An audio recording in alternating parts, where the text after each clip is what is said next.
you all for coming out tonight. We're going to start promptly on time at 6 o'clock. So welcome everybody, and I can have you stand as we do the Pledge of Allegiance. I pledge allegiance to the flag of the United States of America and to the republic for which it stands, one nation, under God, indivisible, with liberty and justice for all. Thank you all. You may be seated. I would like to do the introduction. We have to my left here William Torrico. He's going to be our moderator this evening. He's a local attorney. Evelyn Pritchett is going to be our timekeeper. And my name is Donna Law Robinson. I'm the current president of the Orange County Chamber of Commerce. And my co-host is Judy Cooper, who is the president-elect for the Orange County Chamber of Commerce, or the vice president. Just so you know that the Orange County Chamber of Commerce is a nonpartisan organization, and we do not endorse any political party or candidate. We have also been hosting the political forum now for over 30-some years. So thank you for continuing our tradition and coming out tonight. Just a little bit about our forum. We will allow written questions only. So we have numerous pages, volunteers from the Office on Youth. Volunteers, ladies and gentlemen, from the Office on Youth, will you raise your hand? If you need to get their attention, just raise your hand slightly and they can bring you pens, paper, and whatnot, and then they can run your cards up to us. But only written questions will be asked. Also, only appropriate questions. Unopposed candidates will be first, which none of them are here, so we don't have that on our schedule anymore. The opposed candidates will each have a 3-minute opening speech, followed by a question and answer of up to 30 to 60 minutes based on how many questions that you all provide. And then they will have a 2-minute opportunity for closing. The questions will be taken from the audience in written form only. Similar questions will be grouped together. Judy and I are going to be putting them together, and our moderator will be paraphrasing the ones that are of like issue. And the moderator's judgment would be the final recourse on the issues disputed. Okay. Candidates not in attendance have been given the opportunity to submit a written statement. We've only gotten one, and that's Jim Crozier's, and in just a minute, Judy will give his opening statements. And just so you know, we are streaming this event on the Orange County Chamber of Commerce Facebook page, as well as it was open to the community via Zoom. And I know that we do have at least a couple people on the Zoom meeting. So candidates, if you would, please speak clearly, and all the cameras are pointed at us. So go to it. Any questions from the audience before we do begin? Okay. Thank you all. So our unopposed candidates are Mark Johnson, District 1 Board of Supervisors, Jim Crozier, District 4 Board of Supervisors, and Melissa Anderson, School Board District 1. Like I said, the only statement we have is from Jim Crozier, and Judy is going to read that at this time.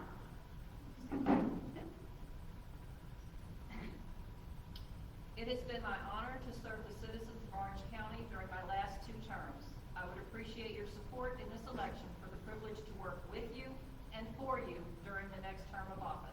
Respectfully, Jim Crozier. Thank you. Moving on, we are going to our opposed candidates, and they are for the Virginia House of Delegates, and we have Nick Freitas and Annette Hyde, and we are going to start in alphabetical order, not necessarily by the incumbent, for the opening remarks. So, Nick? Well, first of all, thank you very much to the Chamber. Thank you all for being here. And obviously, thank you to Annette as well. It's been a privilege serving the people of Orange County for the last 6 years in the Virginia House of Delegates. We've been able to accomplish, I think, a lot of very worthwhile things. We passed legislation with respect to greater transparency because I think you all have a right to know exactly how your government is spending your money. We've done work with the Veterans Services Board. We've done a lot of work, too. We had an opportunity to work specifically with bed and breakfast here in Orange County in order to make sure that we're reducing some of the regulations that were actually burdening them and making it harder for them to do business. We fought for Second Amendment rights. Unfortunately, under the current makeup of the General Assembly, that's becoming a much more hostile issue in many respects. I think we're also trying to fight right now to make sure that people still have the right to be able to live their lives the way that they want, to be able to run their businesses, to be able to raise a family, to be able to educate their children the way they want. Unfortunately, there are some very different philosophical discussions going on with respect to what that should look like. Personally, I don't want to micromanage people's lives. I want you to be free to make as many of the decisions that you want as possible. I think government is there to protect your rights, it is there to protect your property, it is there to ensure a free market so that people can engage in commerce and better their lives and their families' lives. And I feel like the more the government intervenes in the things that it was never intended to do, not only does it strip liberty away from individuals, but it also creates an environment where we don't have as strong an economy, we don't have a strong an education system. And so as I look at going back into the General Assembly for the next 2 years, those are the things that I want to fight for. Reducing regulations on our small businesses, which are already overly burdened by government interference into how they operate. I'm also very concerned with some of the ideologies that are being pushed within our school system. And this isn't because of the local school board, this is becoming on high from the state. And one of the reasons why I think we have so much incivility right now in politics is precisely because when the government does something, it is taking away your options as individuals, it's taking away options from localities, and it's essentially insisting on a decision from on high from Richmond. And when the government says you're going to do something, they punish you if you refuse. They punish you if you don't comply. And I think a lot of us are getting very tired of the government intervening into things for which it is none of their business. And ultimately, there is a difference in philosophy with respect to what the government should do. And I think the government should focus on those things which it was designed to do. And it should leave most decisions into the hands of free people to be able to decide for themselves. So it has been an honor to serve you for the last 6 years. And I'm going to ask you for the privilege to serve for another 2 years. And thank you very much for having me. Thank you. Annette Hyde? Thank you to the Chamber and to Lafayette Station for hosting this forum this evening, and I also thank you for being here as well. I'm Annette Hyde. I'm a yoga teacher living in Madison County. I'm running for the House of Delegates in District 30, which covers Orange County, most of Culpeper County, and Madison County. I'm a volunteer, an activist, the mother of 2 adult sons, and the wife of a small business owner. I'm running because it's time we have a representative that works for rural Virginia's best interest and, more importantly, believes in the government we are a part of.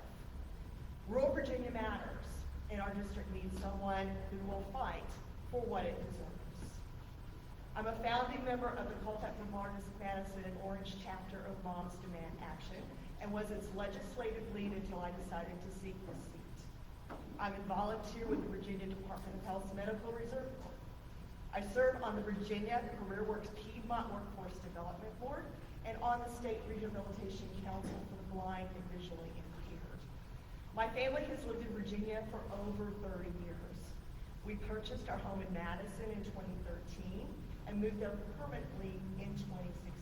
I am looking forward to your questions. Annette, thank you very much. William, if you would, you may begin the question and answers. Okay, so the first question we have is for Nick Freitas. In the past, you have not supported legislation for the use of medical cannabis in any form. Now that adult cannabis use is legal in Virginia, will you vote to support the Veterans Administration providing cannabis therapy for veterans? Why or why not? Well, first of all, I would say that's not accurate. I actually voted for decriminalization of marijuana when that came through. And I have actually voted and advocated for medical use as well. So that's the position I staked out. But one issue that we had with the last bill that we saw with respect to legalizing recreational marijuana is the government actually set up a regulatory environment that was so restrictive and which I think actually benefited certain connected interests far more than it did deal with some of the issues that we were looking at with respect to things like incarceration, with respect to things like, is the government going to punish someone for this?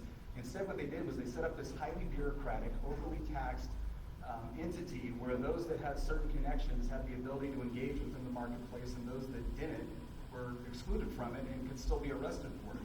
Furthermore, they also created a situation where they put in a tremendous burden on our local law enforcement with respect to how exactly were they supposed to enforce this law as it was going into place. So when it comes to medical use, I've always supported it, and I've actually been public about it, and I've certainly supported it for our veterans that are dealing with a whole host of issues from PTSD, I would say that one of the primary issues that I have with the way that we've treated veterans is that when you look at veterans, whether dealing with chronic pain issues, PTSD, or a host of other issues that may be related to mental health, a lot of the solution has been to just give them more opiates. And we see the problem that's resulted from that. And so I've worked with everyone from drug addiction recovery centers to local law enforcement, church groups, civic organizations, in order to try to make sure that we give people the assistance they need on those issues. But I've never opposed that. Ms. Hyde, would you like to take a moment to respond to this topic as well? Well, I fully supported legalizing marijuana. I think it's a great opportunity to raise revenue for the Commonwealth. And I also believe that folks in prison should have their records expunged for marijuana use. You shouldn't be in prison for using a simple plant. Thank you. The next question, we will let Annette Hyde go first. This question is for both candidates. What will you do to work across the aisle? Are you willing to cooperate with the other party? Annette, you're first. Yeah. We're not getting anything done being divided. 2 years ago, I ran against one of the most powerful senators in Virginia, Annette Hyde, because he hadn't had a general election candidate in 12 years. I ran a campaign that was focused on the issues, and I now consider Senator Hyde a friend. We're not going to get anything done in the General Assembly unless we walk across the aisle. I am fully ready and able and ready to go to work with my fellow Republican delegates in order to move this Commonwealth forward. So I've had the opportunity to work with several of my colleagues, include colleagues on the other side of the aisle, and the thing that I always go back is I never ask one of my colleagues that disagrees with me to vote in a certain way that I think is going to violate their conscience, and I insist that they do the same and show me the same respect. Having said that, my colleague, Delegate Marcus Simon, and Delegate Simon and I do not vote in lockstep very often, which is to say never. But I carried a bill that had to do with civil asset forfeiture reform, because I didn't think the government should be able to confiscate your property and sell it for money if they haven't actually convicted you of a crime. And he was the co-patron on the bill when I carried it, and then when he carried it, I was the co-patron on his bill. And in fact, Delegate Simon got a kick out of standing up on the floor and saying, some of you are going to be confused by the co-patrons on this bill. We've seen the same thing with expanding the scope for nurse practitioners. I was very happy to co-patron a bill by Delegate Don Adams. And what she was trying to do was make sure that we could actually allow nurse practitioners to operate within the full scope of their capabilities as opposed to what the government had arbitrarily put into place. And when you look at things, what's going on with respect to COVID, we need more medical access to healthcare, not less. And so I thought that was a great bill and was happy to work with her on. I've also had similar situations where I've worked with Delegate Mark Keene. So I think you can always find ways to work with people. Here's the most important component I've heard, or that I recognize in the last 6 years in the General Assembly. If you stand by your word, you can work with anyone. You can disagree with them 99% of the time, and you can still work on the 1% if you stand by your word. And I've stood by my word, and I've worked with people on the other side of the aisle who I commonly disagree with, who stand by their word. And when you do that, it's easy to find situations that you both agree on or are able to work together in order to accomplish. Ms. Hyde, you may have 30 seconds of rebuttal, should you wish. I appreciate Delegate Freitas' work across the aisle, and I definitely will be, as I said, continuing that when I am elected in November. Okay, this question goes to both candidates as well. Do you think it is ever appropriate for government to require health measures in order for citizens to have access to services or venues? We'll start with you. I think it's something we have to be incredibly careful about. I have a lot of concern right now with the federal mandates that are coming down, where Joe Biden essentially told up to 100 million workers that they could potentially lose their job if they don't get a vaccine. I think that falls way outside of the purview of the federal government. And I'm also very concerned by the fact that some of the rhetoric that I'm using with respect to mandate vaccines, I'm hearing a lot of reference to Jacobson v. Massachusetts, which was a Supreme Court decision in 1905 that allow the state of Massachusetts to be able to compel people to take a vaccine against their will. The end result was that in 1927, in the Bell decision, they used that same justification to then impose sterilization. So I think we need to be very careful about how much power that we hand over to the government. Now, when the government is managing some of its own institutions and what it runs, I understand some jurisdiction within there. But again, I am very opposed to this idea of the government essentially coming in and telling somebody whether or not they're going to be able to operate a business, restricting their choices with respect to education, not providing them alternatives, but then demanding that they subject their children to stuff that they might not be comfortable with. And so, again, I don't think it's an easy decision one way or the other. So the question is where should the power lie? And I side with putting the power in the hands of individuals to make their own healthcare decisions as opposed to the government coming in and compelling you to do so, either punishing you if you refuse or putting you in an economically untenable situation to where essentially you have to choose between your job and what the government is mandating.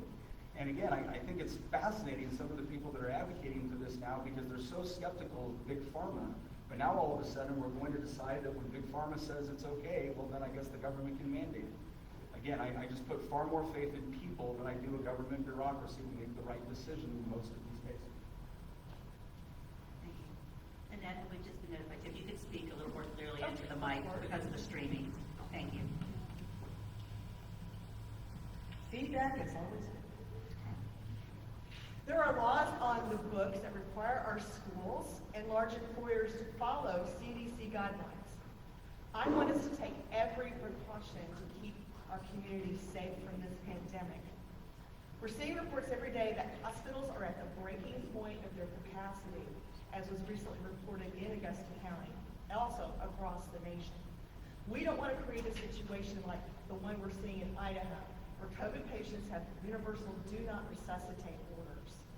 As a community, we can work together to ensure our hospitals are able to serve everyone and are not hindered by large influxes of COVID patients.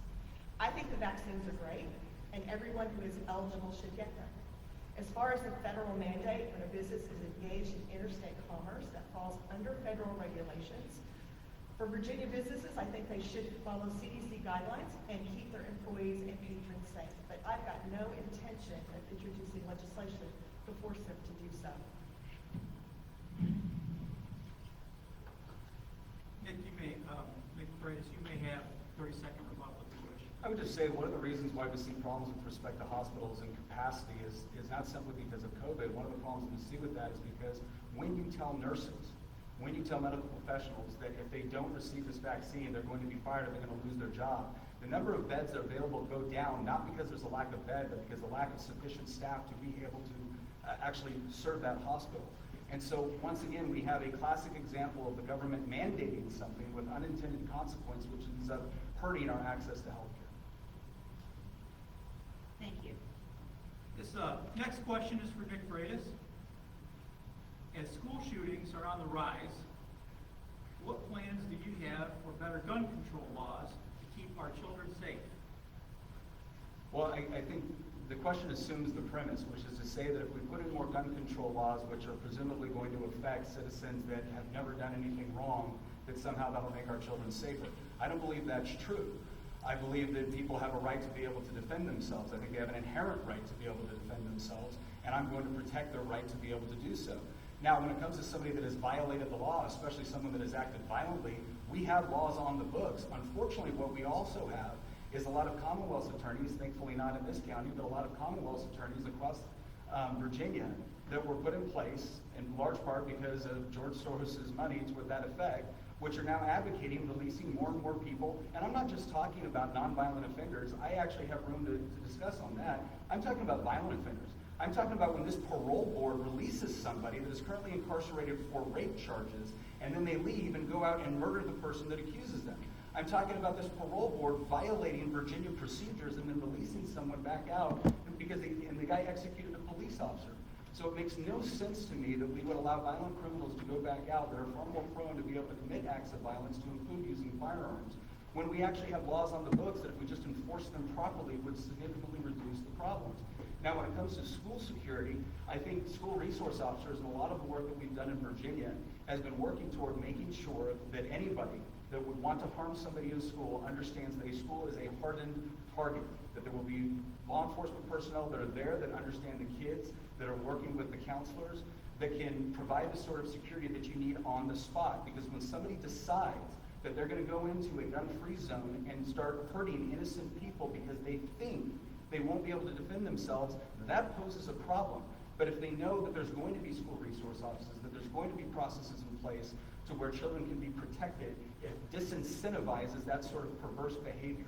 So I don't think the solution is going to be found in punishing like the General Assembly attempted to do last year, where it could have put you in jail for up to a year for each 15-round magazine you owned, or put you in jail if you owned an AR-15. I don't think that's making our schools safer. I think what we need to do is actually be having strict punishments for people that engage in violent acts against the innocent. Ms. Hyde, you may respond. I support the Second Amendment, and I support the common sense gun safety laws that were passed in the General Assembly. One of those laws that was passed was making it a first-degree misdemeanor instead of a third-degree misdemeanor if an unsecured loaded firearm was left within reach of a minor 14 years of age and younger. If you leave an unsecured firearm around in your house, you have a child that uses it. Since that child is not 18 years old, you're responsible for that child using that gun, and you should face jail time. I want to regulate ghost guns due to their popularity with criminals. We also need to ensure that domestic violence offenders are never able to obtain firearms. That's why extreme risk protection orders are so important. So many of gun violence's victims are women at the hands of their abusive partners. It's time to finally address this long-standing tragedy. Mr. Freitas, you may have 30 seconds rebuttal if you wish. We actually tried to pass through bipartisan support mandatory minimums for repeat domestic violence abusers, and Governor Northam and the rest of the Democrats decided to veto it. They got rid of it. And then they wanted to override the governor's veto. So we've actually tried to do more work in order to try to prevent domestic violence. And unfortunately, we got restrictions from the other side of the aisle.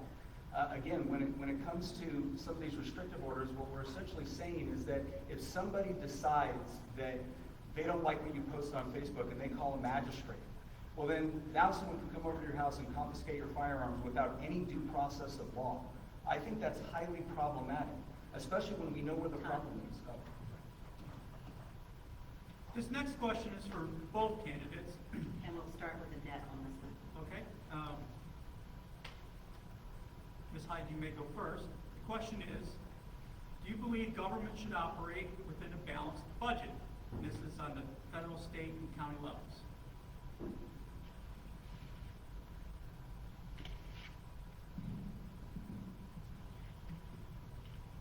We have requirements in Virginia to have a balanced budget every single year.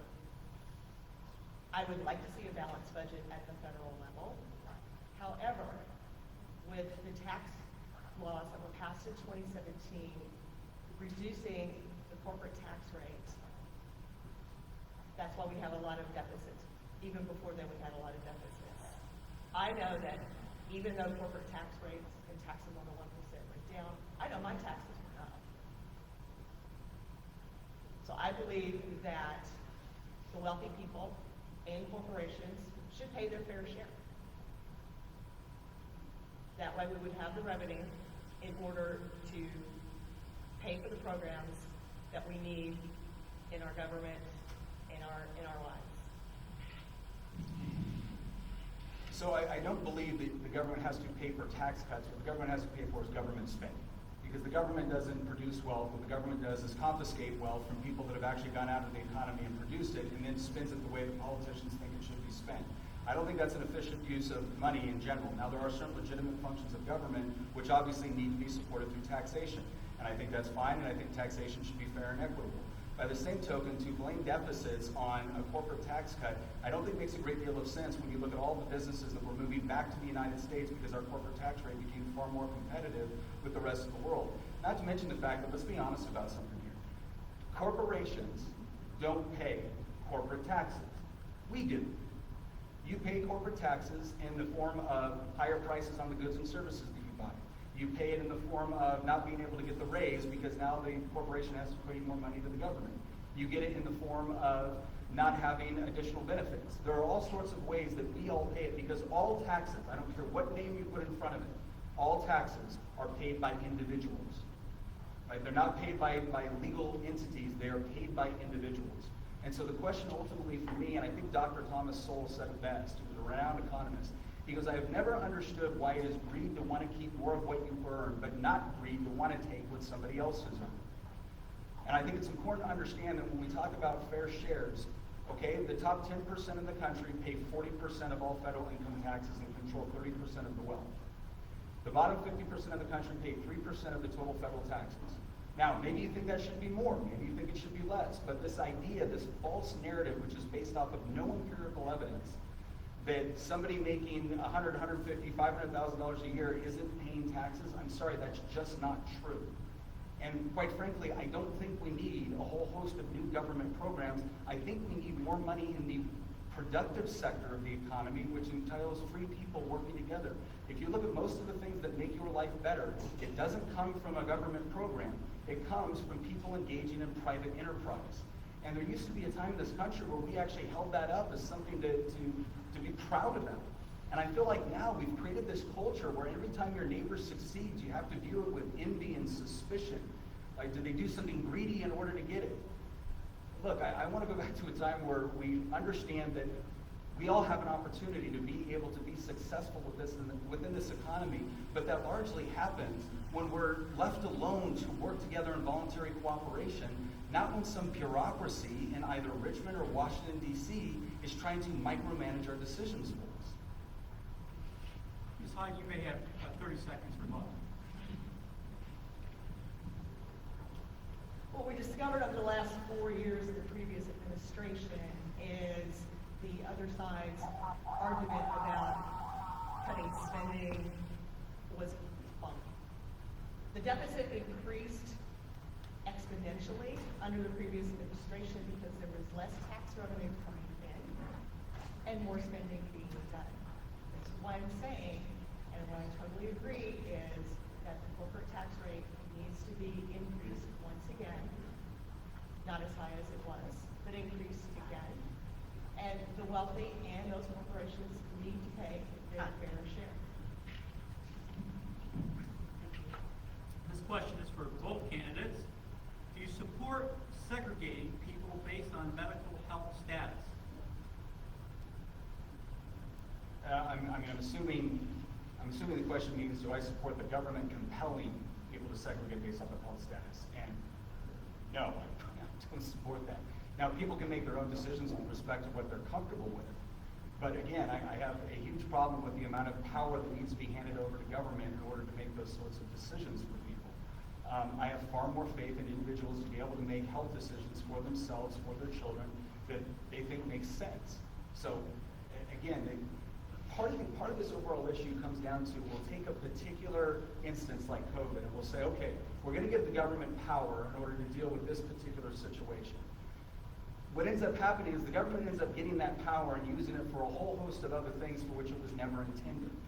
And so it's not that I don't recognize that there can be a particular situation where there might be a benefit to a government course of action, but I'm always going to be incredibly skeptical of government wielding that power inappropriately, because the government has a huge track record for wielding power inappropriately and in ways that the citizenry never intended when they handed it over in the first place.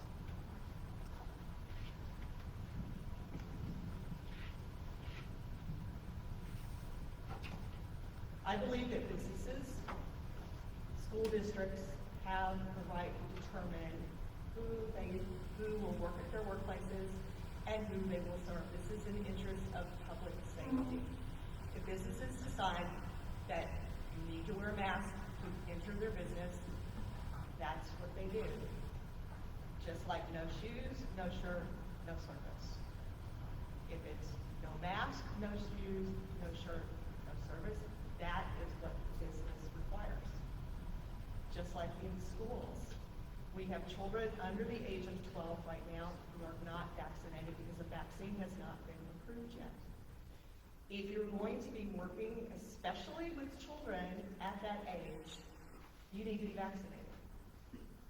If you are working in a healthcare situation, especially in a hospital with immunocompromised patients, you need to be vaccinated.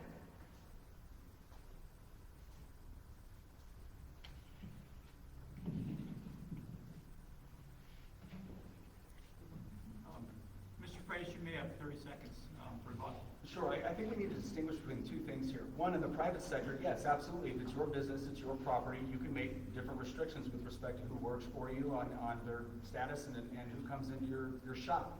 I don't oppose that. When it comes to our public school system, here's the problem that I have. Every attempt I've made to try to get parents more control over how their education dollars are spent so they can actually have some choices. If you have a school district which says you're not allowed in here unless you do X, Y, and Z, I get opposition. I get told that I'm against public education. Public education doesn't have to be government control of your school. It can be you having control over government dollars in order to get your child the education that makes the most sense. Are there any other questions for our Virginia House of Delegates?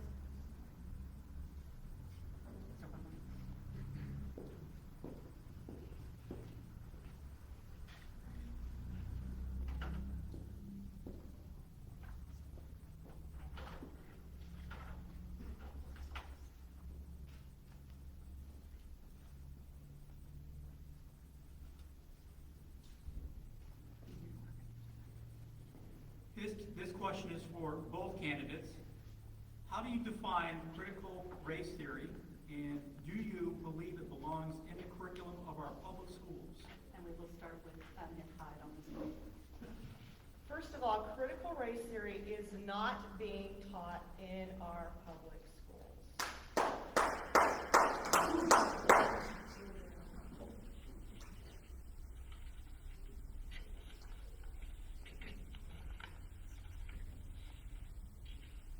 We shouldn't censor history classes because it's uncomfortable. What I will not do is allow some members of this Commonwealth to weaponize, twist, and falsify this issue to fit the needs of the deflectionary and dishonest politics. All students should learn from multiple viewpoints, so the mistakes of the past won't be repeated in the future. Parents should trust their children to be smart and strong enough to learn about what the world really is. So you heard it. Critical race theory is not being taught within our public schools. So let me go ahead and see if I can find a resource that will confirm or deny whether or not that's so. How about the Virginia Department of Education website?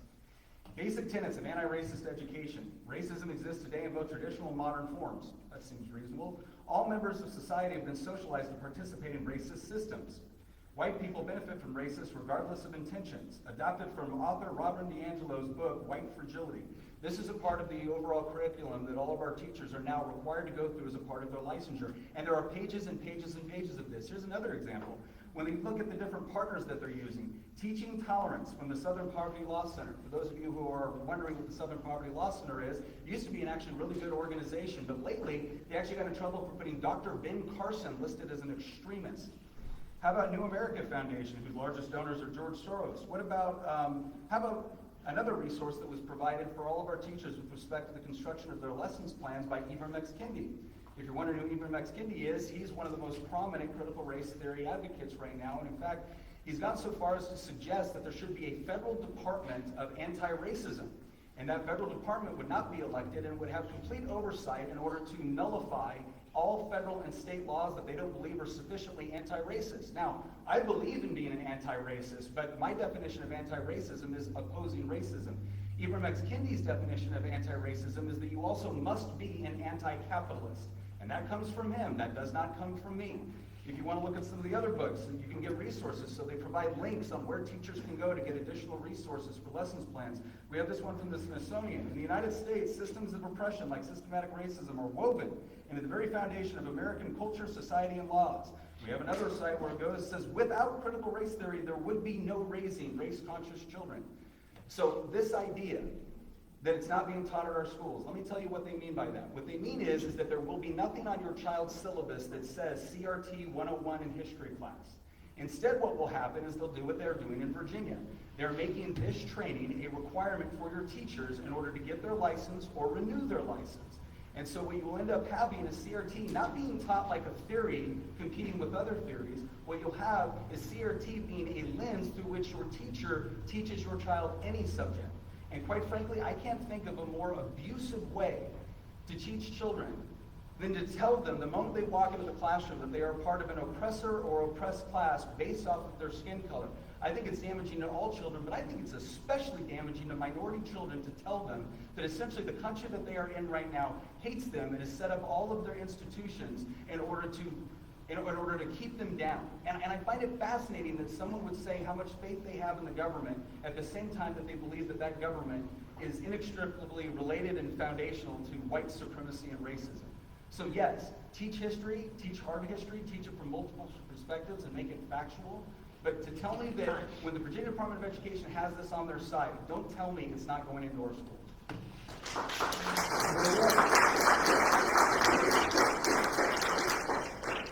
Ms. Hyde, you may have 30 seconds of rebuttal. Thank you. All children, no matter the color of their skin, their zip code, their gender, their sexual orientation, should be respected and feel safe in our schools.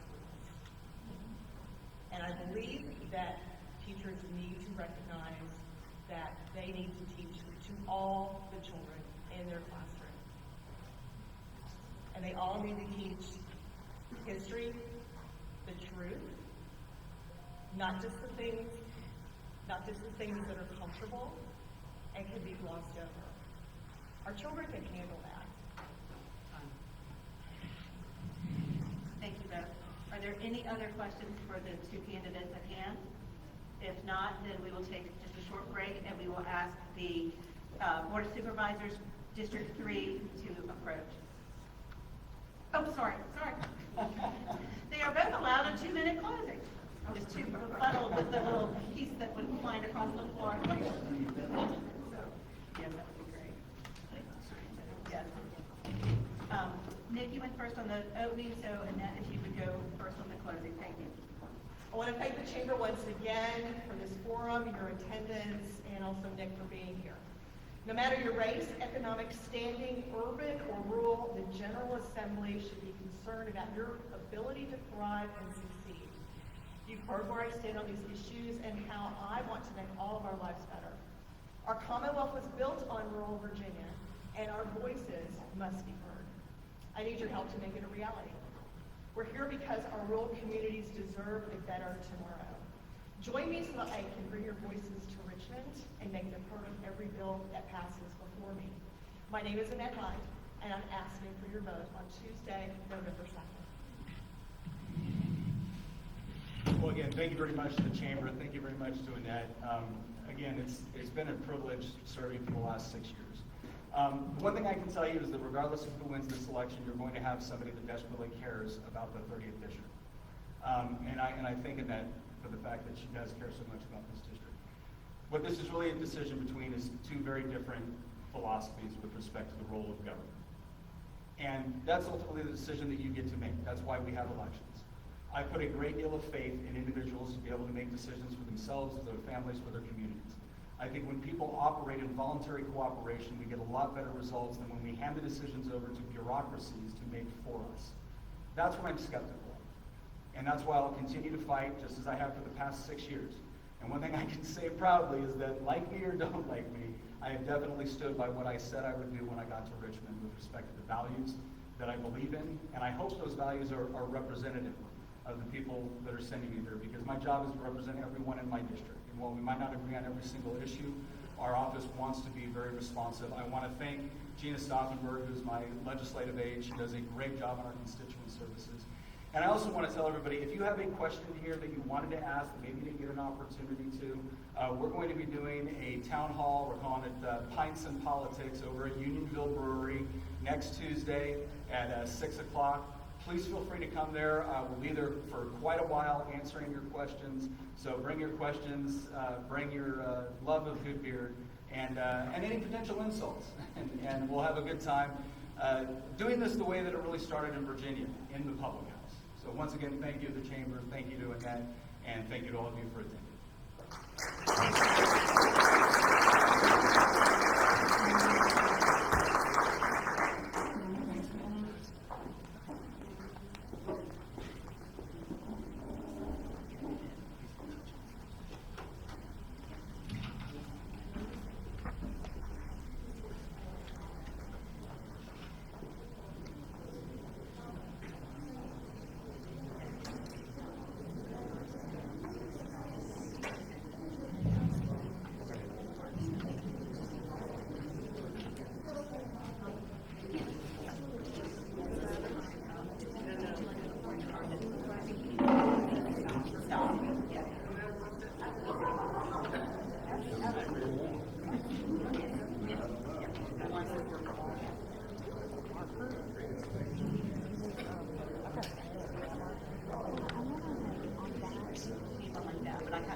I'm ready. I'm not sure. We'll see.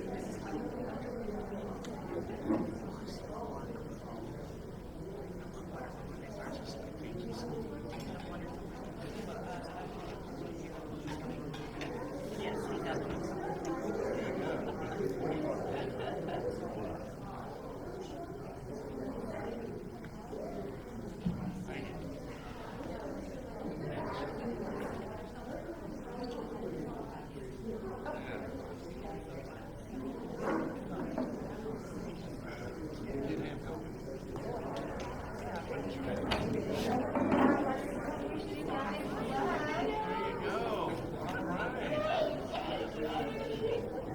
Oh yeah, see you.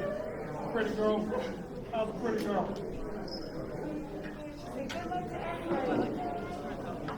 All right, we're gonna need all these kids.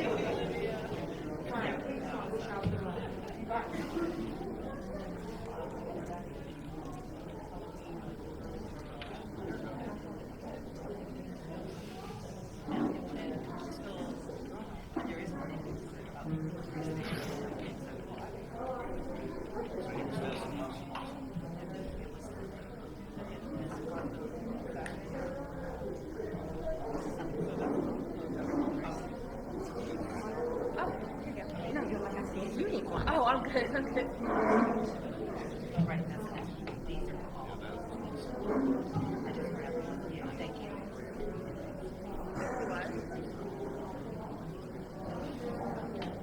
Yeah, it was up and down quite a bit. I'm gonna take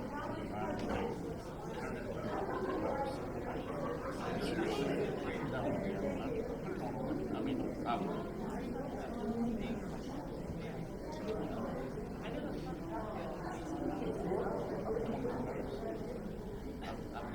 Probably double the people in the same results.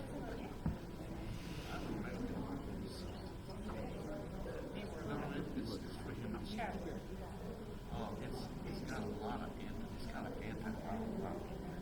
So it's been explained to me. There's a way it does not allow the cell cells, so it shuts it down. So, not Rothstein, her name, right? Okay. Ellen Petra, right? No, it's Patera. See, that's my child. I know, but doesn't mean I remember it.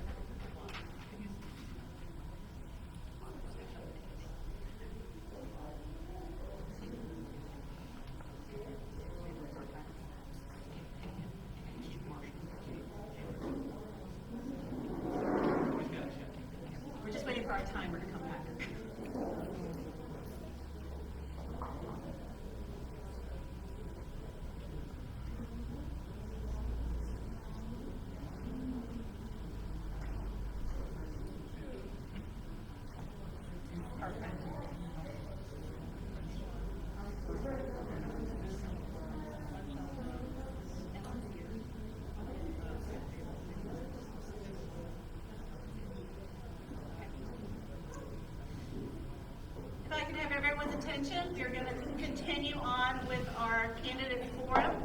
We have finished up with the Virginia House of Delegates. We'd like to thank both Nick Freitas and Annette Hyde for attending. Now we're moving on to the Board of Supervisors, District 3.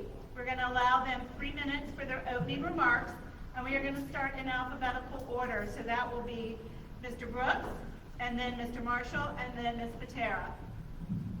Thank you. We want to thank each one of you all for coming also. Thank Lafayette Station for hosting this for us. We take this opportunity to say to you all, we need your vote, meaning Donald Brooks wants your vote. And we take this opportunity also to say that I've worked in the community for the last 40 years, either volunteering with the rescue squad, working with the school system, working with the local sheriff's office, doing different things in the community. So, and if you really know anything about Orange County, you almost got to know Donald Brooks. And I'm a man of integrity, character, and when I give you my word, it's my word. Mr. Goodwin appointed me as his person to represent District 3 on the Planning Commission. I'm serving my second term as the chairman of the Planning Commission. And the Planning Commission is kind of the vetting seat for the things that hit the board.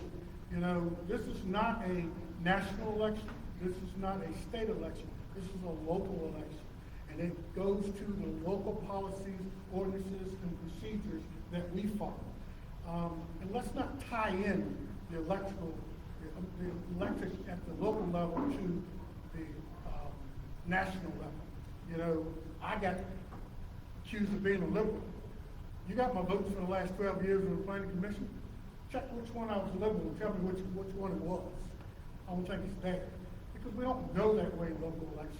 We cannot just take up words and word tracks that sound good to a political party and place them in local elections. They don't belong there. Orange County is not there. It's better than there, and that's why I want to serve you here. Thank you. Mr. Marshall? Yes, I would like to thank each and every one of you for being here. I want to thank the other two candidates for their time and effort, and I look forward to the campaign this fall. And to tell you a little bit about myself, I know a lot of you already know who I am. My family's been in this county for over, I'm third generation. We've been in business here for 50 years. I myself have been in business for 42 years. One of the reasons or two reasons really that I wanted to pursue this was, first off, was the opportunity to give back to the community. Orange has been good to my family and myself, and there comes a time when you have the opportunity, you need to give back. Second is, I think our Board of Supervisors, the other four, plus Mr. Teal Goodwin, they've really done a great job putting a good foundation under this board and this county. And we've also put this county on a good track. And I want to give back to see if I couldn't help maintain that foundation and maintain the track record that they've set that's come before us. So that's the reason I'm running. I've been here all my life. I went to school here. My kids went to school here. I've raised my family, and I too would like your support to come this fall in November. Thank you. My name is Patera. I'm running for District 3 Board of Supervisor. I am a third-generation Orange County kid, raising the fourth generation to love and cherish it the way that I do. I am a teacher. I teach art at Orange Elementary School.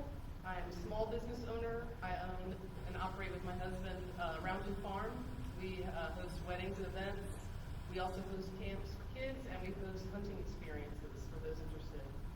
I'm also ready to give back to my community, and what I hear our community saying is they're ready for a new leader to take on this position, somebody with fresh ideas. If elected, my three main goals to start with will be education, and namely the CTAE program getting a facility that is state-of-the-art. Second would be preserving the rural character of our county and small town living that we all enjoy. And last would be communication and engaging with the citizens of Orange County in a way that's relevant to them. I also ask for your vote on December 2nd, November 2nd. December 2nd. Or December 2nd.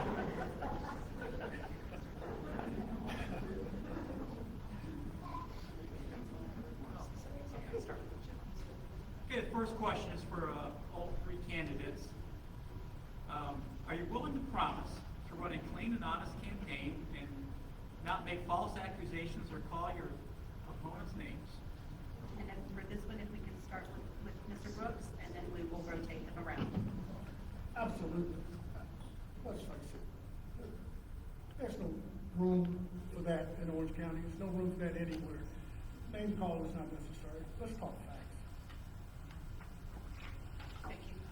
And now we move to Ms. Patera. I'm in agreement with Mr. Brooks here. Orange County is way too small to be mudslinging and throwing people under the bus in an election. This is a small town community where we have small town values, and the most important thing that we're doing here in Orange County is that we're working together to find solution and common goals. I too, absolutely.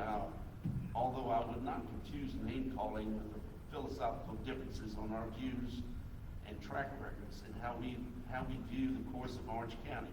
I think that will heavily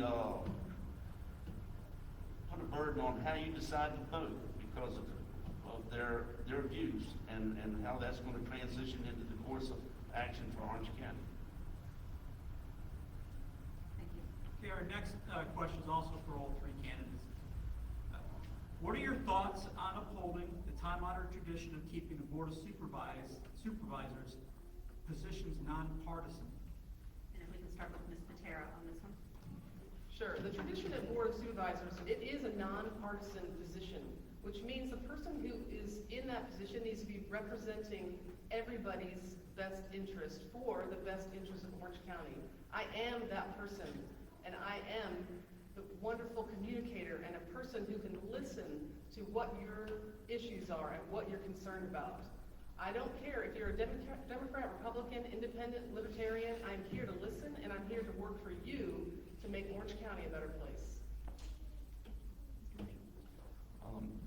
My current experience with the Board of Supervisors is it is nonpartisan, so I don't see that to be a problem. Certainly, it seems like it's one thing we all want to agree on up here, that it should stay nonpartisan. And there's a real reason for that, because we don't need the bickering amongst folks on party lines. We need to work amongst the supervisors for the people of Orange County. Our next question is also for all three candidates. What is your position on the solar factories and the solar farms? We can start with We'll start with Mr. Marshall. Mr. Marshall. My view on solar industrial sites is this. First off, I had an opportunity to vote on one just recently, and I denied it for the fact that they were not going to provide any land use tax revenue, unlike one of my opponents who voted for that. So first off, if you're not going to increase our tax base in this county, you don't even get the first base. Second off, in these large-scale solar farms or sites, there's a lot of challenges with it, and I don't think we fully looked at it close enough to make decisions on whether they're truly of great merit for this county. But there again, if you're not going to come in here and pay your taxes and add to the comprehensive plan, value added to our tax base, then pretty much not going to even consider it to start with.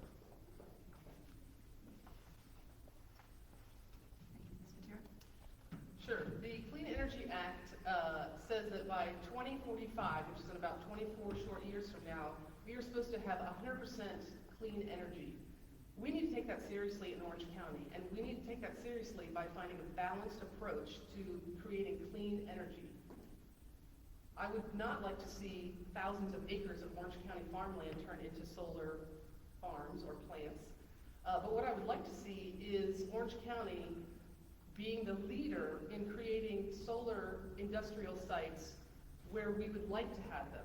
How about we have them on top of some of our capped landfills? How about we have them on top of buildings? The school has done an incredible job of getting them on top of almost all of our schools, actually. And I would like for farmers to have a choice of of whether they want it on their farm. It is a good stream of income. So we need to have some kind of ordinances and a plan so that when a person with a lot of land comes ahead with an SUT for solar energy on their farm, we need to give them some guidance and some education on how to go about this and how to read a contract. And we also need to say, here's what we want from you. We want to have a buffer so we don't have to see it. We want A, B, and C so that it ties into the rural character of Orange County. So we need solar, but we also need to keep it under our control.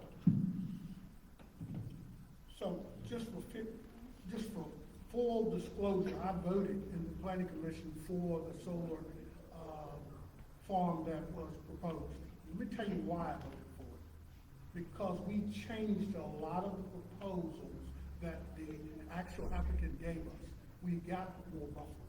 We got a bigger bang for our buck. I'm telling you, solar farms do not make a whole lot of money for Orange County. But you got to remember property rights. That farmer owned that land. He asked for them to come in. We didn't ask.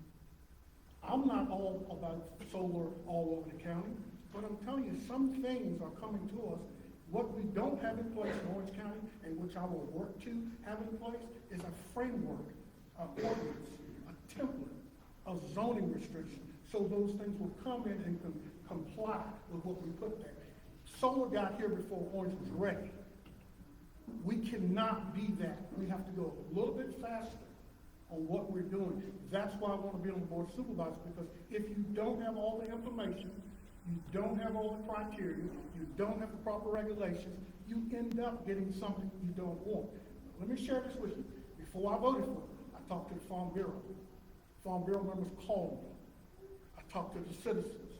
I went and knocked on doors in that neighborhood, and I didn't get a nay. That's why I voted for it. Our next question. How are you going to encourage economic growth in all of Orange County? And we're starting with Mr. Brooks. Mr. Brooks. One of the greatest things I think we've done in Orange County is started our broadband. That's going to be our biggest economic growth model, whether we believe it or not. Businesses do not come to your localities if they don't have internet access. I'm in the commercial division in Jim Rice Chevrolet in Charlottesville. And State Farm has moved out and moved everybody pretty much to their homes because they have internet access. Some folks in Orange had to go to some hubs because they didn't have the internet access. So broadband will bring us economic growth there. We have a GWAP plan, Germanic Wilderness Access Plan. We have that plan in place to pull in folks to Orange County to help with the economics, to help with, but you got to know some things.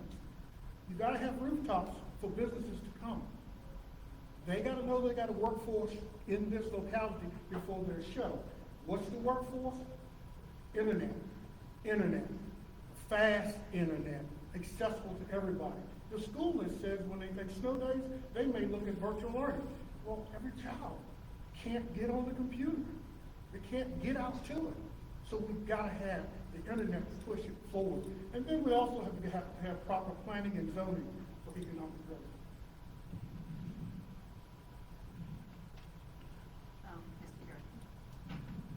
For businesses to come to Orange County, I agree with Mr. Brooks. We need to have broadband that is steady and ready for everybody to use. The other thing we need to do is continue to connect with the Economic Development Association. They are awesome at getting new businesses to Orange. They know how to do it. That's what the board needs to do, is to couple with them and continue that good, strong work. The other thing that we need to do is we need to provide mentorships for these new businesses coming in.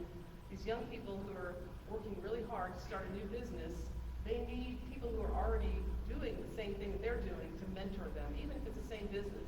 That's the way we go in Orange County. That's the way it works, is we help each other. I think the number one factor to get good quality jobs to Orange County and to bring these businesses in is not how many rooftops you have, but the skill set and labor market that Orange County can offer these businesses. Rooftops rooftops can bring Dollar Generals, they can bring certain low-end commercials. But you really need to start with the educational program, especially your young people, your students. That's why I'm a big proponent of the CTEC Center. Had an opportunity to visit one over here in Culpeper that just came online this year. Very impressive. They're they're a new startup. They've already got students that are accredited in their certain fields of their study. So this is the main start to get these students accredited for their business jobs, to bring these businesses in Orange County, not the rooftops. Thank you. Our next question goes to all three candidates. Do you support Orange County as a Second Amendment sanctuary? We'll start with Mr. Marshall. Absolutely.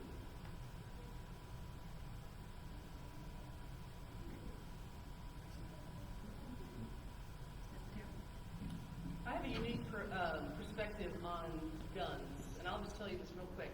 On our farm, we use guns for protection, recreation, as well as our business. We have people who come in and take hunting 101 classes, who are going on guided hunts. We use all kinds of different guns that are in our closet. I'm also a school teacher, so I'm professionally trained to protect children if, in fact, one of these guns gets in the wrong hands. So for me, I have this really unique perspective that I can speak to both sides of the aisle in this concern. Do we need to be a Second Amendment sanctuary? That's a conversation that needs to happen with a bigger group of people. And for me, owning your gun and protecting your gun is definitely something that is sacred. Protecting children from it is also sacred. So there's got to be a common ground.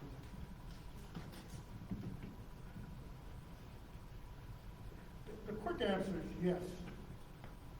But then after you get to the yes, what does it really mean when you said yes? Is it just a political statement that you say because you think it's advantageous? Or do you actually know what you're saying? Public safety in Orange County is okay. We know it is. I got 22 guns. My wife says I got too many. She just don't see a need for that many. So I'm all about guns and guns rights. I'm there. But just to come up and start making sanctuary cities and making sanctuary counties just because it's politically advantageous, let's go beyond that and see what we can do, such as what Mr. Patera said, what can we do to make things safer? You know, you talk about schools, the first school resource officer and their officer, I supervised in Orange County.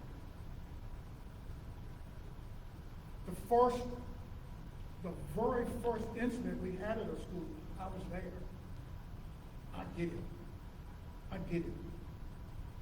I understand the safety. I have grandchildren, they're sitting over there. I want everything to be safe for everybody. But let's just not just say politically affluent things. What's behind it? What are you going to do to make sure that now we're a sanctuary county, what are we going to do to protect the rights of everybody? What do those rights really mean to you?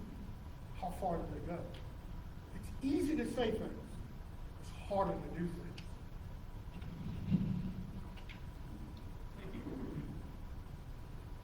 Our next question goes to all three candidates. We see deputies and EMS personnel leaving our county on a regular basis for surrounding counties due to salaries and benefits. How do you propose to change this trajectory? We'll start with Ms. Patera. Sure. I know that the fire and EMS, all the rescue, there is a tremendous amount of pressure for them to get a budget that is approved and that is working for them. It makes me sad to look at the fire department, where the volunteer fire department in the town of Orange, where they're selling Christmas trees to fulfill their budget.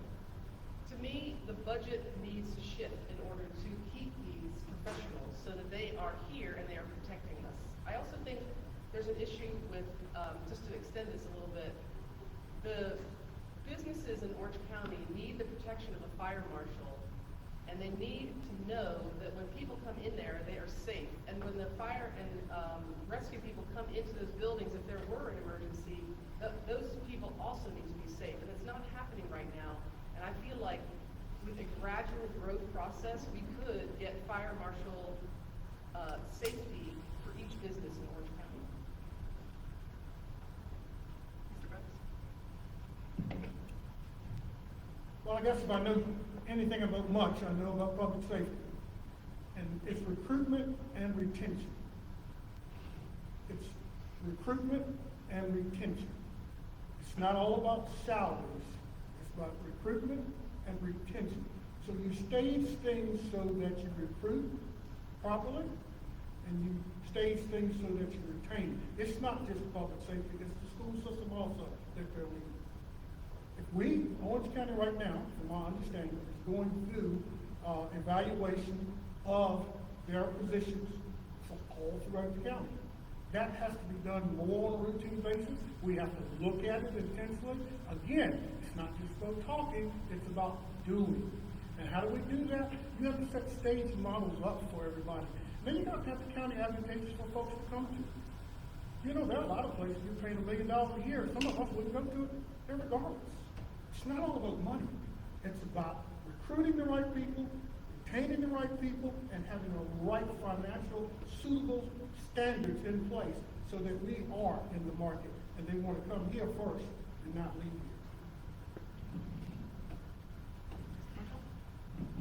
I would say that I would disagree with what you just said, because the people that are leaving, I think it is all about money. To them, they would stay if they had the same opportunity here in Orange versus where they're going.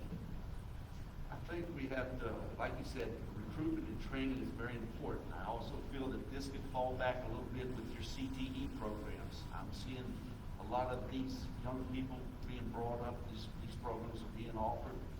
This is how you start the recruitment process while people are still young. But if you're going to keep them, like in any business, you have to provide a competitive wage. And that, to me, is the bottom difference between whether they stay or they leave.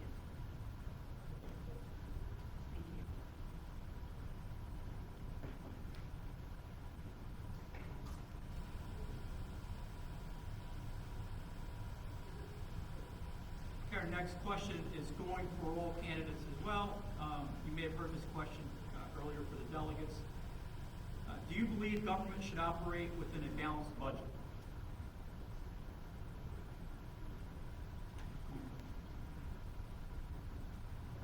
Mr. Brooks? Absolutely. And the state of Virginia has a law that says we have to balance the budget. And the county has a balanced budget.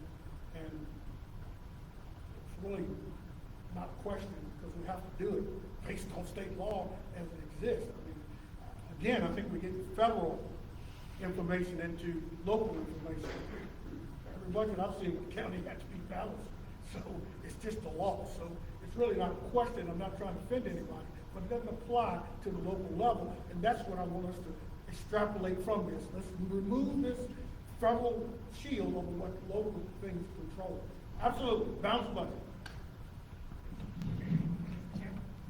Agreed. We need to have a balanced budget, and the Board of Supervisors have done an excellent job of doing this over the past few years, and I just want to add my expertise to their brief. I don't think I have a lot to add to what was just said. Absolutely, you have to have a balanced budget. But to improve the situation with the county, to give you that balanced budget, I think we have to bring in businesses. To improve our tax dollars, take the burden off our tax citizens. I don't think the answer is more rooftops. I think they require more services than sometimes in the tax revenue that they generate. So I think it has to be somewhat business oriented to gain the revenue that we need to maintain this balanced budget. Thank you. Okay, we have a few questions all dealing with the vaccination mandates, and so I'm going to try to consolidate them. And we'll start with Ms. Patera on this one. But do you believe that it's ever appropriate for the government to require healthcare mandates for citizens to have access to services or venues? I'll start with vaccinations on the school level and mask wearing. These mandates are coming down from the state. So at a local level, We just have to listen to what, and go along with it. I'm mandated to wear a mask in front of my students, and I'm actually happy to do it. If wearing a mask helps one of my students out of the 570 that I teach, I'm happy to do it. It's the same with being in the community. I'm happy to wear a mask if that's helping somebody else, one other person. I do think the government is getting into slippery waters when they're requiring vaccinations and they're not giving people an option of other things in terms of testing. So I think it's something that offers a conversation on how to handle it in individual circumstances. I think in terms of a local level, Orange County is best when we're helping each other. That's just what we do. So on a local level, yes. Are you next? I don't know. I'm sorry, you said that. Again, it's not much I can add to what Ellen has said. This is a federal or state mandated issue. It's not a local issue. I would never, as a board supervisor, order anybody to do anything that they didn't want to do. You have your choices, you make them. Now, if it comes to, well, it's a requirement for this job to do this, or requirement for this, what is the supervisor going to do but fulfill the law? Or either violate the law? You got two choices. School board people, everybody has two choices. They can either do what the law says, or violate the law. Well, Mark's sitting back there, violate the law and see what he does for you. Just go ahead and try it. I mean, it's just not going to happen. Stop bringing those federal, state things down to here, because we really, sorry guys, we ain't got much to do about it. We got to comply. And that's all we can do. Personally, I understand the challenges that COVID has brought upon our society. I had COVID in the spring. I understand the issues, the dynamics of it. It's changed the way we lived, worked, our school systems. But bottom line, I feel that personal health is personal choice. And I'm not a big fan of mandates or other people making decisions. I think as a society that we're in better control of our livelihoods when we make that decision. And I would leave it up to the parents to make the decisions for the kids, not somebody in Richmond.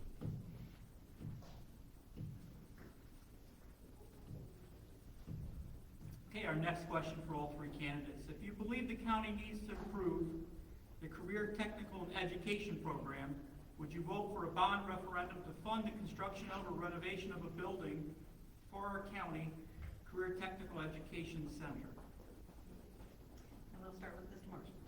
Absolutely. I think we're in great need of this. I don't think there's anything better that we can do for Orange County than provide this type of education, vocational.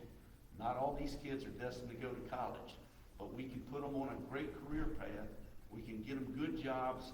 We can encourage and foster businesses to come to Orange if we can implement this type of institution of greater learning for business. Absolutely. Whatever it takes. It's time to get it done. I'm done. This has actually been talked about for 40 years. It's time we do it. I agree. I'm happy to go along with the bond that makes it so that we have a cutting-edge CTE facility in Orange. We already have amazing teachers teaching a variety of courses that are cutting edge, and these kids are getting an incredible education. They just need a facility to go along with it.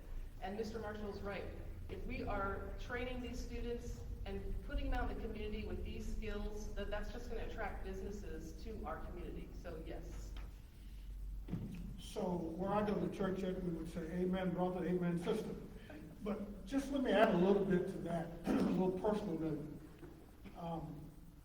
Mrs. Patera's husband taught my daughter, who's teaching at Orange County High School, at the CTE program now. So it is not that I don't understand it. I get it. I made a complete circle. She was in the DECA program. My son was in the DECA program. I get it. She went all the way through school, and I've told the story before, and she's one of the reasons I'm running for this board seat. She said, Dad, I'm coming home. I said, I know that. College is over. She said, no, I'm coming home. I'm going to take the job to teach in Orange. Because you said give back to who gave it to you. So she giving back because I instilled in her. We are bought and sold on Orange County. We're bought and sold on CTE. We're bought and sold on what makes it work for Orange. It's easy. Yes, put your bond up. I'll be the first one to vote for it. This next question, actually, there's a couple. We're going to try to paraphrase them into one for Mr. Marshall.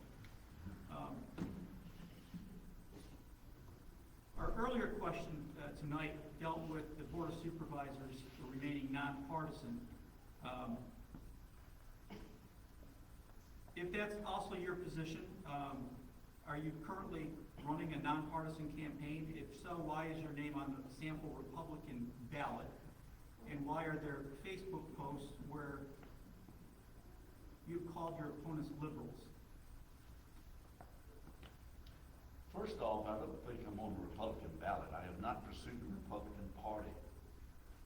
Second, having liberal views and being called a liberal is not quite the same thing.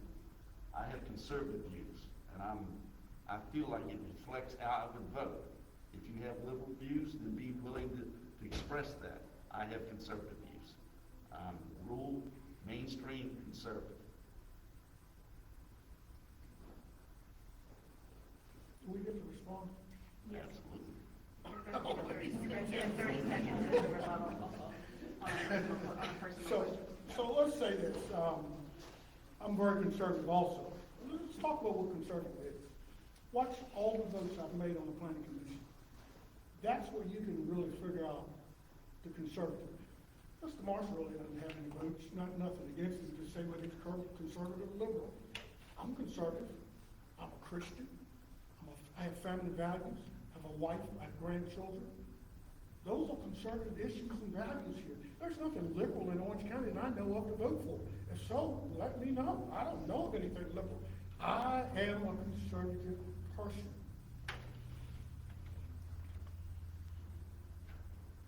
What Orange County needs is somebody who can represent everybody. I've said this again and again, and what I've heard from the hundreds of people who I've been talking to over the last 7 months is they want somebody who they could talk to no matter what the issue is. When I look at a crowd like this, or when I think about when I'm teaching or when I'm doing my wedding events and camps and things like that, and I'm talking to adults, I don't see red Republicans and I don't see blue Democrats. I see Orange County. I see staff at my school working together along with other people in other areas I'm told to stop who are working together.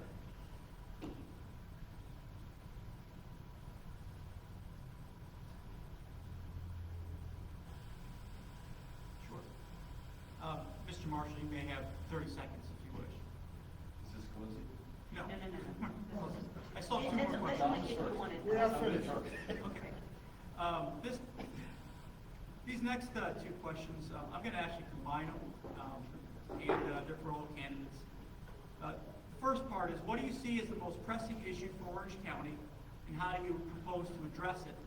And then finally, given how rural we are, how will you communicate with your constituents? Well, growing up in Orange, I think I have a pretty good idea of the values of Orange County, the people of Orange County, the needs, desires, and also, where our future is going to be. I'm a firm believer in our comprehensive plan that we're to maintain as much rural character as possible, to be designated certain areas of the county for the growth, but I still feel that growth has to be maintained, kept in balance, and checked. We don't want exponential growth that's unmanaged. We have to be careful with that. We have to guarantee our tax dollars are balanced out, not just with how many homes we can build, but also how many businesses we can bring in. First and foremost, I think, as it has been in the past, the number one role of government and local government is public safety. I'm a strong proponent for law enforcement, fire and rescue. It's important that we maintain the trust of the community in this area. My time up. Second, government has to run efficiently, but at the same time, it needs not be intrusive on our individual liberties. So that there's a check and balance with running an efficient government and yet not being intrusive. There's also a great need in our community to help those that maybe need a little helping hand, especially our youth, our younger population, and also our elderly population. We cannot forget about the needs of some of our most vulnerable people. And fourth, I think we need to do a lot for our community to bring us together, to improve what I call the fabric of this community. We need public events. Broadband's going to be a big part of that. We need the CTE program to kind of encourage, our youth to find better career paths. I think sports is a big part of our community, and we need to do what we can to grow our facilities in that area. And anything that we can do to bring this community together, I think that's hugely important. And I'm going to be a part of that, and that's why I'm running.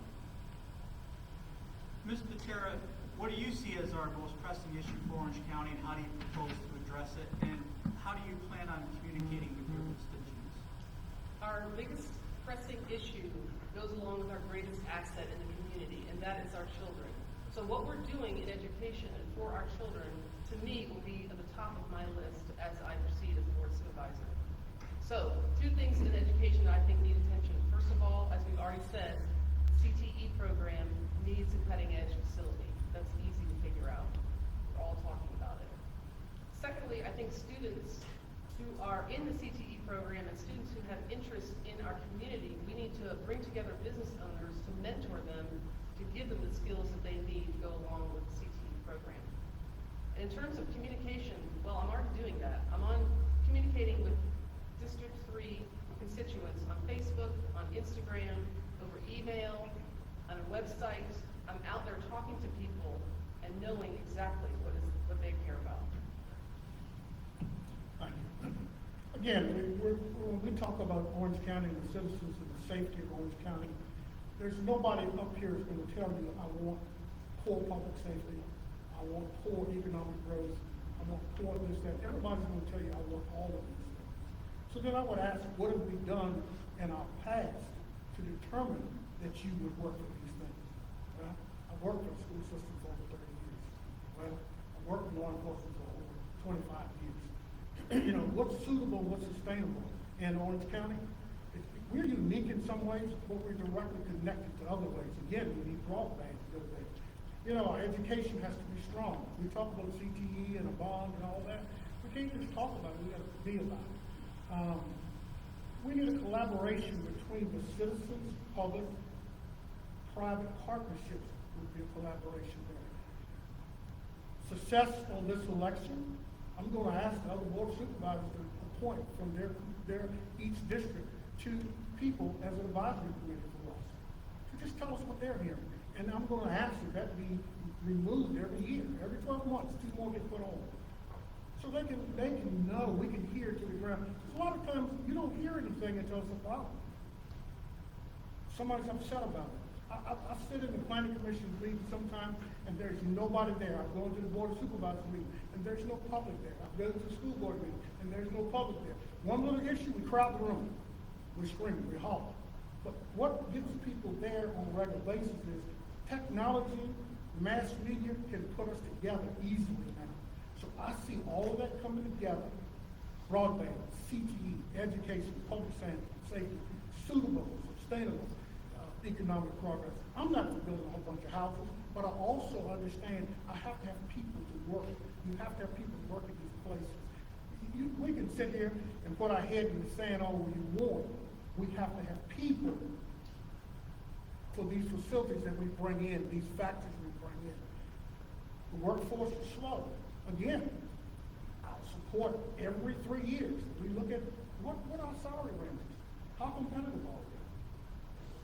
What do we ask the teachers who left?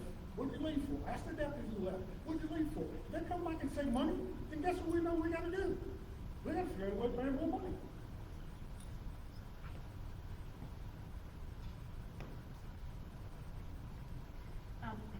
Before we move forward with their closing remarks, are there any other questions for the 3 candidates, Board of Supervisors?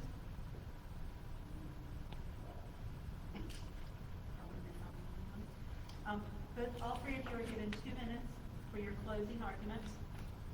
Did I miss something?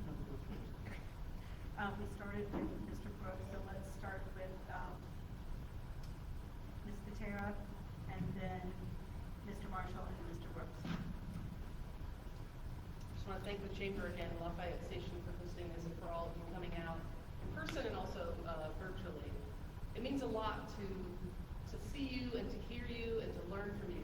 Like I said before, I've been campaigning since February, and I hear people saying the same thing over and over, whether they're Democrats, Republicans, Independents, or Libertarians. They are ready for a new face on the Board of Supervisor. That is not a down to the supervisors that are currently there, because I think they're doing a great job. They're just ready for some new, fresh leadership. I'm here to provide that. I'm here to listen to citizens on both sides of the aisle on all kinds of issues, and I'm ready to get down and work hard for solutions that are facing Orange County citizens. So on November 2nd, please vote Ellen Patera.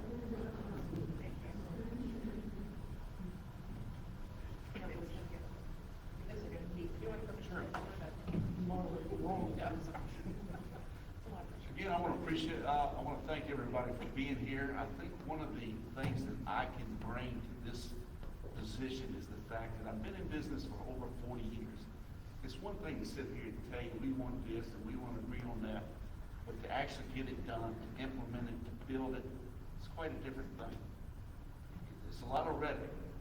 The CTE building has been proposed for 40 years. It hasn't happened. We got to get the right people, and I really truly believe I'm the right person at the right time to get this done.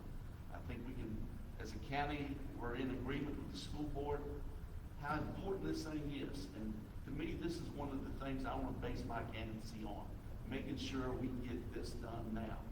And I think I have the skill set to see to it, put the people together to get this built. I know how to build things, and I can build this too with the help of other members on the board, the school board, and the community. And for that reason, and I want to protect the rural character of this community, and for that reason, I'm asking you for your vote November 2nd. Thank you. Thank you all for coming. Thank the Chamber for having it. Thanking those who are virtual. I'm going to take this opportunity to say I was a small business owner. My daughter owns a small business now. I understand, as someone said in the previous thing, how to write on one side of the paycheck and sign on the other side. I get all that. I've done those things. But I think if you look at experience and you're looking for someone who's been doing it, I didn't just get started helping Orange County. Whether you believe it or not, I think you have to be what Mr. Freitas said earlier. You have to be a man or lady of your word. If you say you're going to hold a position until Orange County District 3 can appoint somebody, elect somebody, then you need to be a man of your word. You need to have character and integrity. I'm saying that if you check my record, check what I've done for them, check my Hercules in the effort of trying to be helpful for Orange County citizens. I'm all for suitable growth. I'm all for economic growth. I'm all for education. I ask for your vote November 2nd this year. Thank you again. Thank you all. And we are going to just take a brief break.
still have battery. Mine seems to be okay. I can't see my hands on it.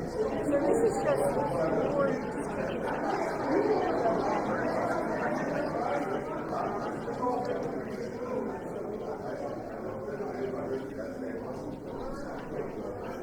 How are you?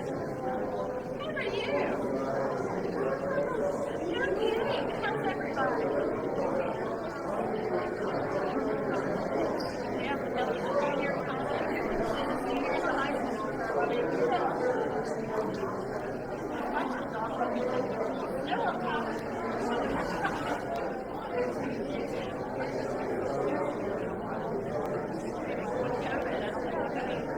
We don't see anybody.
Yeah,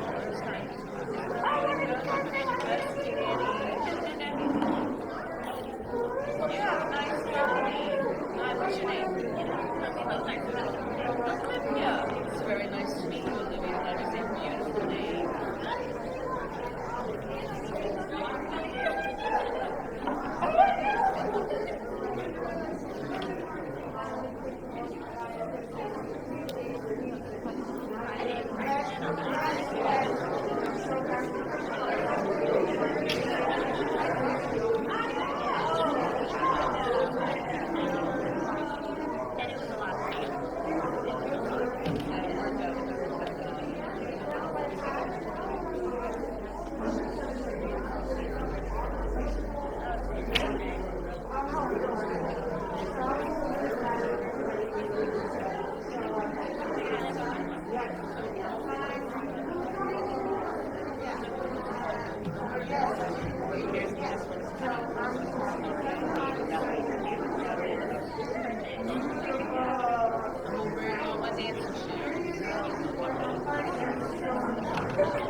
Bye, nice to meet you, Olivia.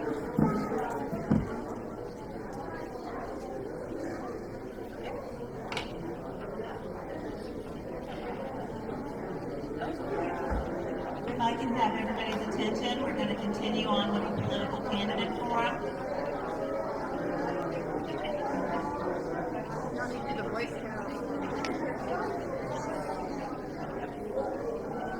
Ladies and gentlemen, please take your seats.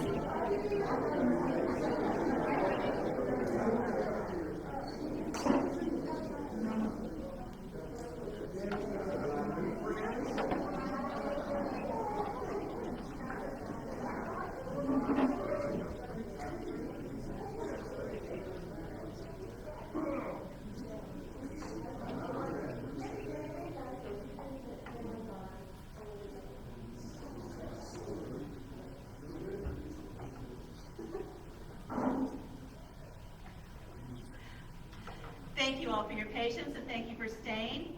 Our last debate tonight is with the school board for District 4. We have Ms. Betty Winter and we have Chelsea Quinter. And since we're starting with our opening comments with alphabetical order, even though they're both at the end of the alphabet, we will start with Ms. Betty. Okay. It's just cuz, not cuz. Oh, no, I'm sorry. Reverse that. Oh, okay. No. That means I'm going, right? No, it means that Chelsea is. She's throwing. Okay, so I do know the alphabet. Yes, yes. It is good. Well, good evening, everyone. My name is Chelsea Quinter, and I'm running for District 4 school board seat. I have 2 children, live in Locust Grove, and I'm excited to use my skills and experiences to contribute to the success of the board. I currently preside over my neighborhood's HOA, work in criminal justice, and remain very active in the Orange County community. I look forward to continuing my service and dedication to Orange County through collaboration and determination, pave way through greater opportunities for Orange County Public Schools. I thank my opponent for her past service, but I know the parents and students in District 4 can rely on me to represent their interests and my voice to stand up for them. Thank you to the Chamber of Commerce for hosting this event. I am excited to be a part of it. And I just look forward to seeing how we can work together and collaborate with all community members, parents, students, educators, staff, to make this upcoming year a success.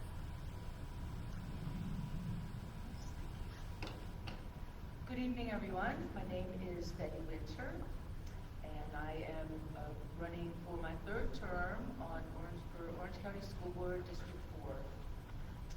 A little bit about me, my background. My family and I moved here to Orange County in 2005. This is the longest that I have ever lived anywhere in my life, and I consider this to be my home. I've had 3 children that have gone through the school system in Orange County, one that graduated in 2009, one that graduated in 2020, and one that just graduated in 2021. started volunteering in this county for the schools when my daughter entered kindergarten. I was elected in 2013 to my first term on the school board.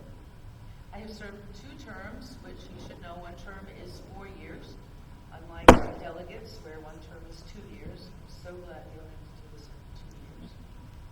So I am finishing up 8 years of experience. During my 8 years, I have contributed to the hiring of 2 superintendents. I have supported increased salary for teachers and all employees to be competitive with surrounding counties. I have voted to support sports in Orange County. The board voted out or eliminated pay to play recently, which is something that came about from the 2007 recession. The school system made it a priority, but also with the support of the Board of Supervisors, we were able to build an 8-lane rubber track at the high school, which actually was completed like almost 2 years ago, but with COVID, we weren't able to use it, and then we finally had our first local meet last year, and that's the first time another school has come that we have hosted in Orange County for over 10 years, which to me is just, I was very, very, very excited to be part of making that happen. These are some milestones that I am proud to have completed. And I'm going to save this for later. And so that is my introduction. Thank you. Thank you, Deb. We will start with Betty first. For the first question. Okay, the first question is going to both candidates, but I'm going to have Ms. Winter who gets to address it first.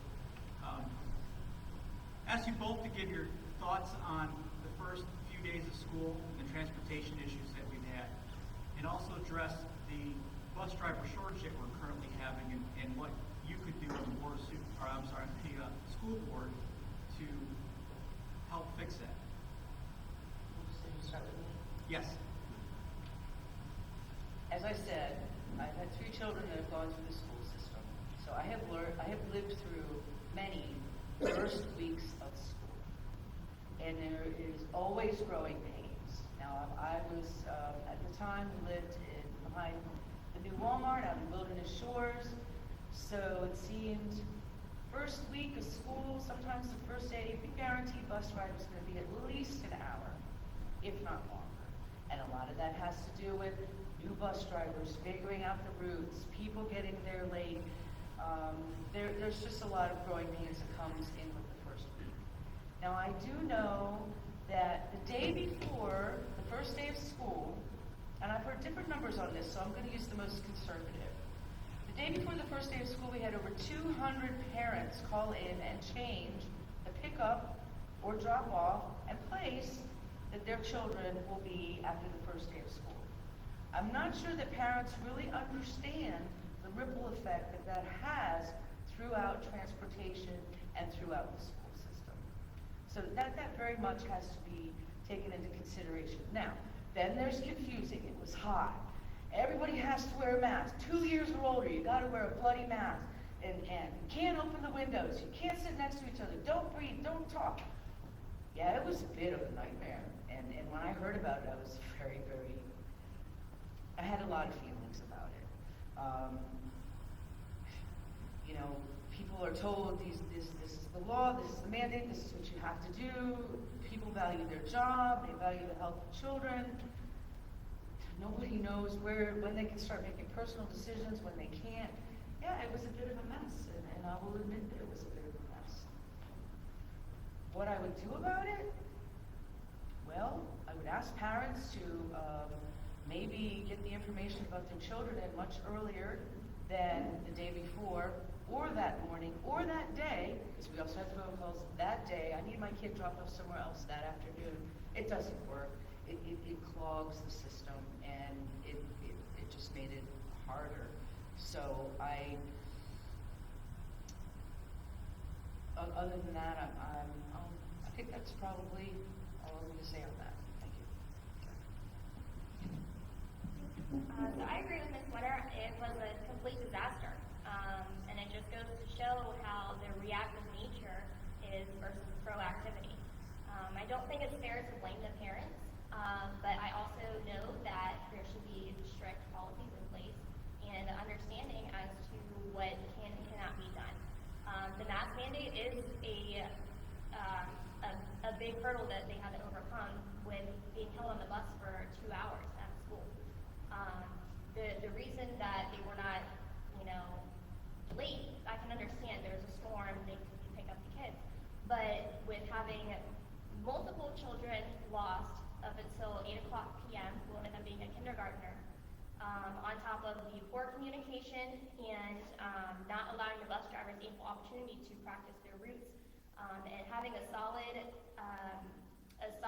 itinerary and a solid roster of who's going to be on the buses well in advance, I think that also contributed to the difficulties that we experienced.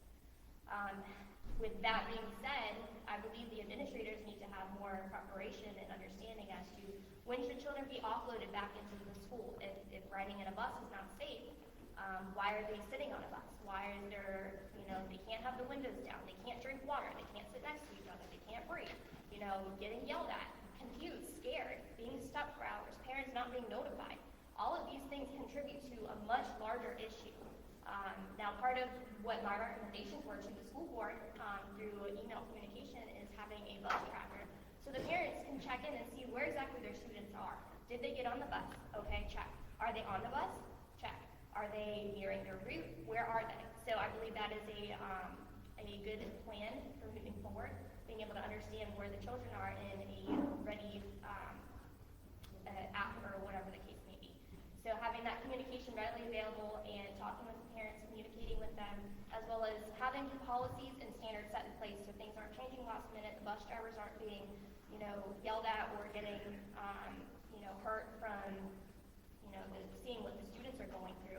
So seeing all of that and having just better communication, better planning, and better resources in place would be beneficial with what happened on the first day of school. May I? Yes, each person will get if they didn't go first, if they went first, they do get a 30-second rebuttal. So, Ms. Winter. Okay, thank you. From a parent's perspective, I can understand how they may feel that their child was lost, but I promise you, no children were lost. All children, somebody knew where those children were at any one time. So, but I understand from a parent's perspective, you can't come up, call up and say, where's my kid? They're like, well, ma'am, okay. No children were lost, everybody made it home, and they made it home safely. And I did, with what Chelsea has brought up, we have something that's called Zonar time. Okay, thank you. Yeah, I'm going to go ahead and let each of you address the bus driver shortage issue as well. So, who's going to go first? You started with Betty, so we'll start with Chelsea. In continuation with that question, the shortage of bus drivers is also a huge issue, not just in Orange County, not just in Virginia, but across the nation. Bus drivers are undervalued, they are underpaid, and that contributes to feeling like, it's not a worthwhile job. This job is so important because it helps our children get to school. It alleviates the transportation issues with having to be a working parent. I'm a working mom myself. So having to figure out how to get my child to and from school is imperative. Not only is that an issue, but it continues to be an issue because if bus drivers have to call out, there's no backup. Then the parents have to scramble at the end of the workday, calling out of work, with no notice and saying, hey, I have to leave because I work up in Northern Virginia and have to drive down to Orange County to pick up my child from school. So these are all stresses added to the parents and the responsibilities. Yes, it is their child, but the expectation is there that at the end of the year, I do have transportation and my child should be able to go back and forth to school without adding that pressure to me as a parent. Now, in order to assist with that, I know Stafford County is a good example, offering incentives for bus drivers to come on, training them. And also, I think an aspect that a lot of schools aren't looking at is retention.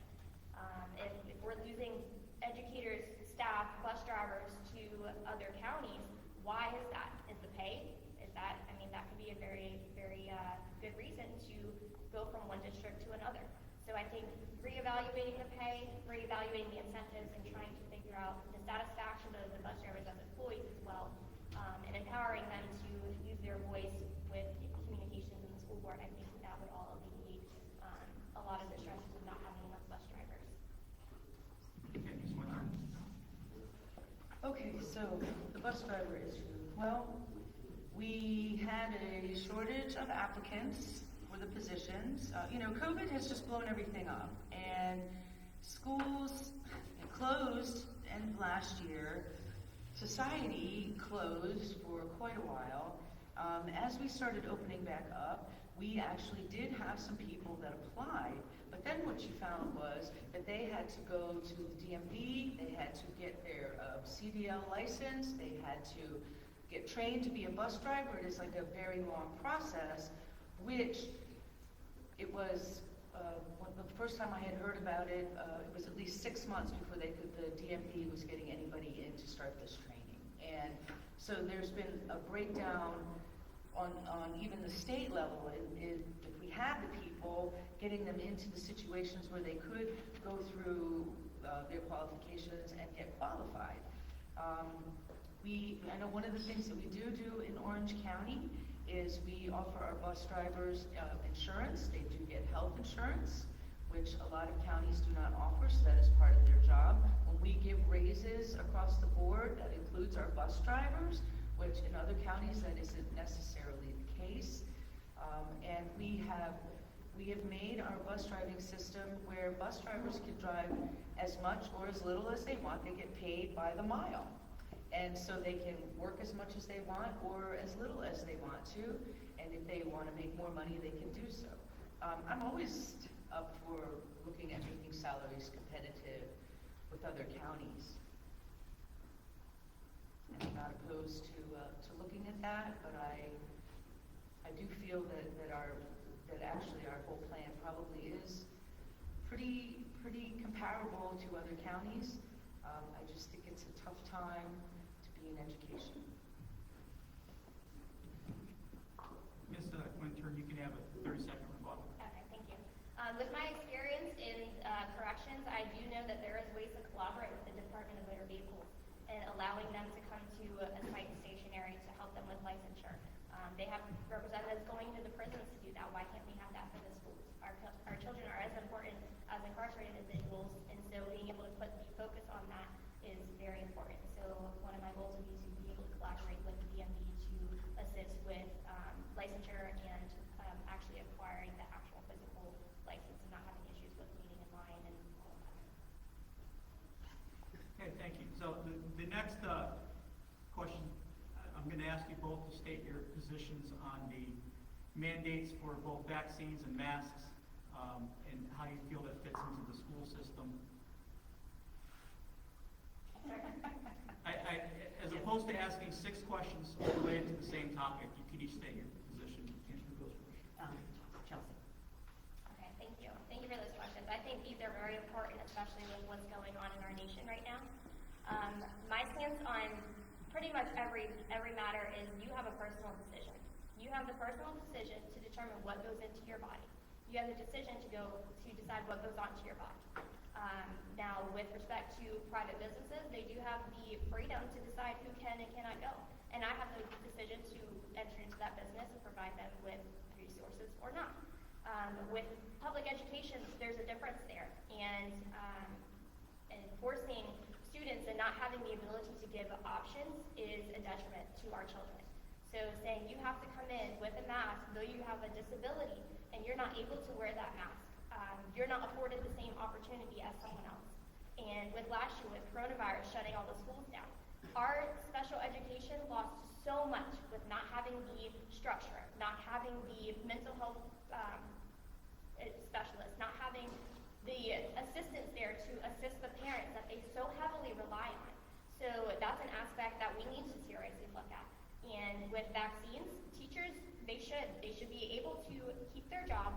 They should be able to decide whether or not something is beneficial to them. We are not doctors and we are not health professionals. We do not have the ability to mandate what is best for you. Only you can do that and only the parents can do that for our children.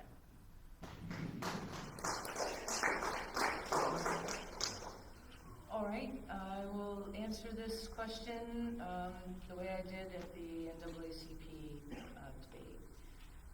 There's two sides to me on this. My personal feeling, and as a parent, as someone, if I still had children in school, I would want the choice as to what protocols my children would or would not adhere to. I have made that very clear that personal choice is where I stand on this. But I also want to make it very clear that I do understand our superintendent's position, and I do support our superintendent's decision as to way that he has gone about things. Of course, you know, the governor mandated it, so the governor says, well, whatever the CDC says, you know, we didn't get any leadership from Richmond, we just got default to the CDC.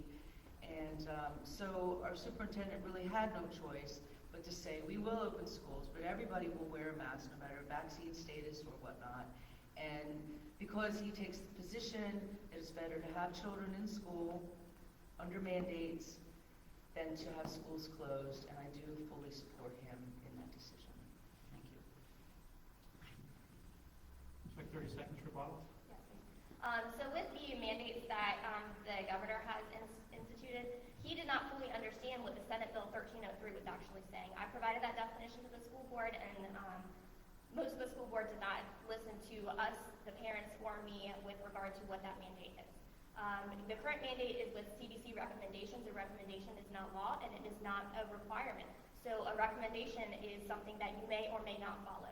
So that is something that I intend to go into and also establish with the governor that the Constitution of Virginia provides the ability to, the school boards, the ability to mandate what goes on in the schools and not the governor. Okay. The next question is for Ms. Quintern. There's been a flyer mailed out for your campaign which stated, keep radical agendas out of our schools. Will you please give examples of radical agenda you've seen in Orange County schools? Sure. So I wholeheartedly stand with what Nick Freitas had said earlier this evening. I have done my own research as to what is put out into the Virginia Department of Education. One standard is the social emotional learning, and that is required as part of your education. And it is also required as every aspect of your education. So social emotional learning belongs in math. It belongs in science. It belongs in history. It belongs in English.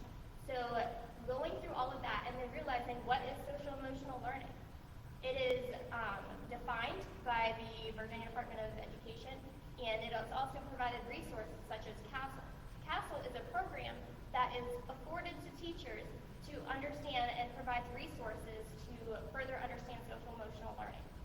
One of those resources is someone quoted, which is Ibram X. Kendi, and he is a big proponent of critical race theory. So no, critical race theory is not in our school.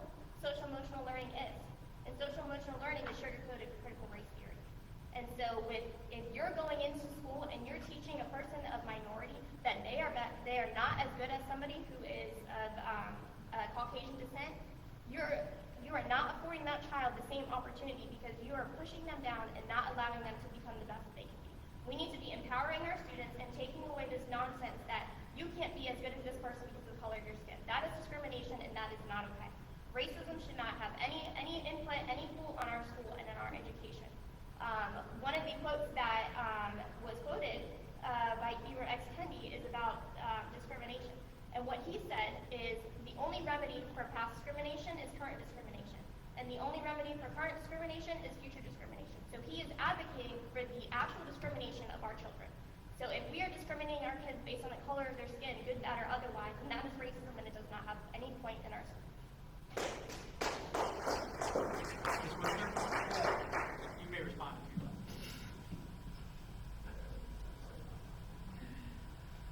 What was the question? The question was directed towards Ms. Quintern about flyers that have been put out by her campaign which stated, keep radical agendas out of our schools.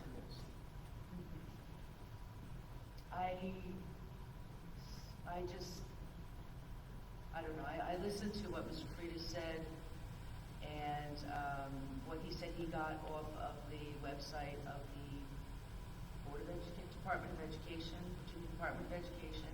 That is something I have not seen. I would like to go look at that.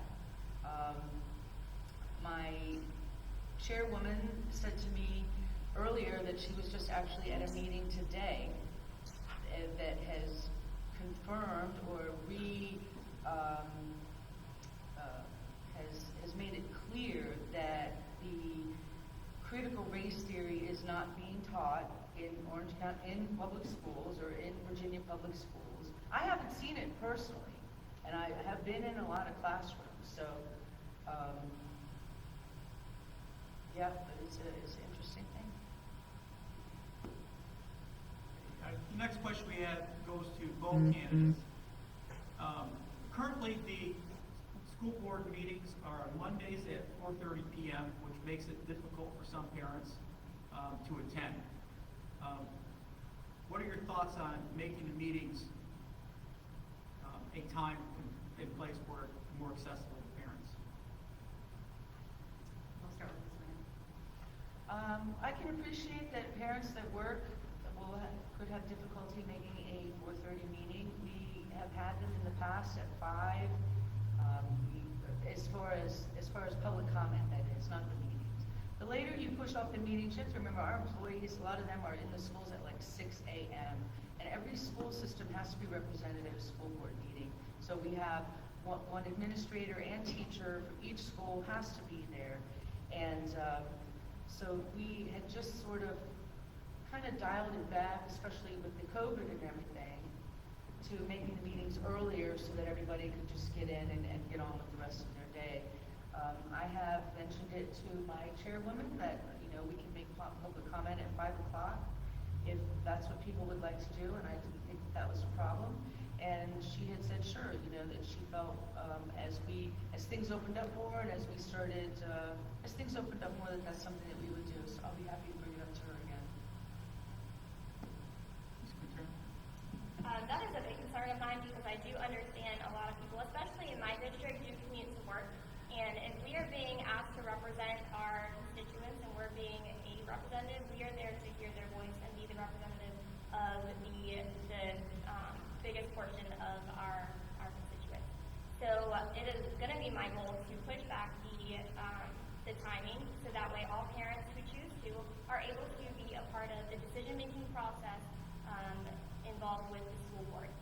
I understand that there has to be representatives from the school to attend, but the meetings are posted well in advance. So you're able to plan, you're able to understand, okay, this Monday, 6 months from now, this is when I'm going to be attending the school board meeting. So you can plan ahead and you can make arrangements so that way you're able to have that ability and not cause parents having to leave work, not get paid, have to take leave, and then also with the juggling of the students being released and how being stuck in the driver's line and picking their children up, dropping them off back at home. It's going to be more difficult for parents who are also involved in their child's life to attend these meetings. So if they're there to pick their students up, take them home, how are they going to get from Locust Grove all the way down to Orange in time for the meeting? So it's very important that we evaluate this and maybe put a poll out to the parents to see what time and what day of the week is best for them, so that way we can have a full representation. Ms. Winter, you may have 30-second rebuttal if you wish. Thank you.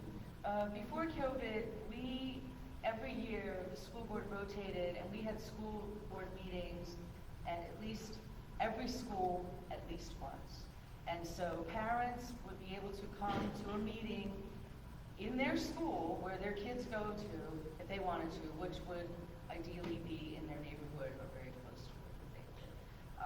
These kinds of things have to be set in stone. You can't just change dates and days like that. It makes it very difficult.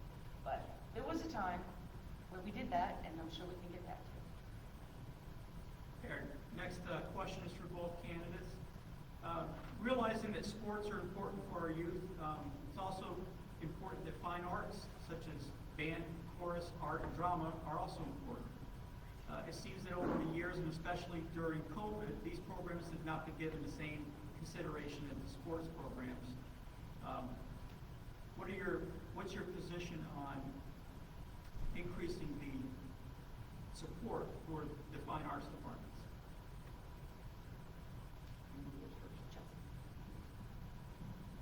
So growing up, I was involved in band my entire life, from 4th grade up until 12th grade.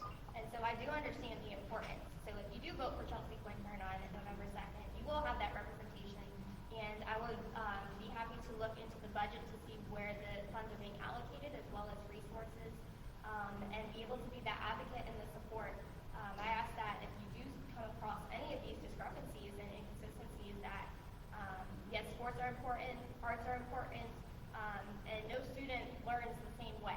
So each person is given a talent, and being able to support that talent and have it grow is very important. So if you do see those, I would like you to reach out to me personally, in social media, email, mail, whatever the case may be, so that way that attention can be brought up. And not taking away from any of the sports, but seeing how we can encourage all of our youth to be involved and engaged. Because with less downtime, there's less crime, there's less potential of, playing video games or just sitting at home doing nothing. So being able to be out involved, socialize, and grow your skills, whatever they may be, if it's athletics, if it's art, whatever, and be able to have the children have the best opportunity they can through Orange County Public Schools.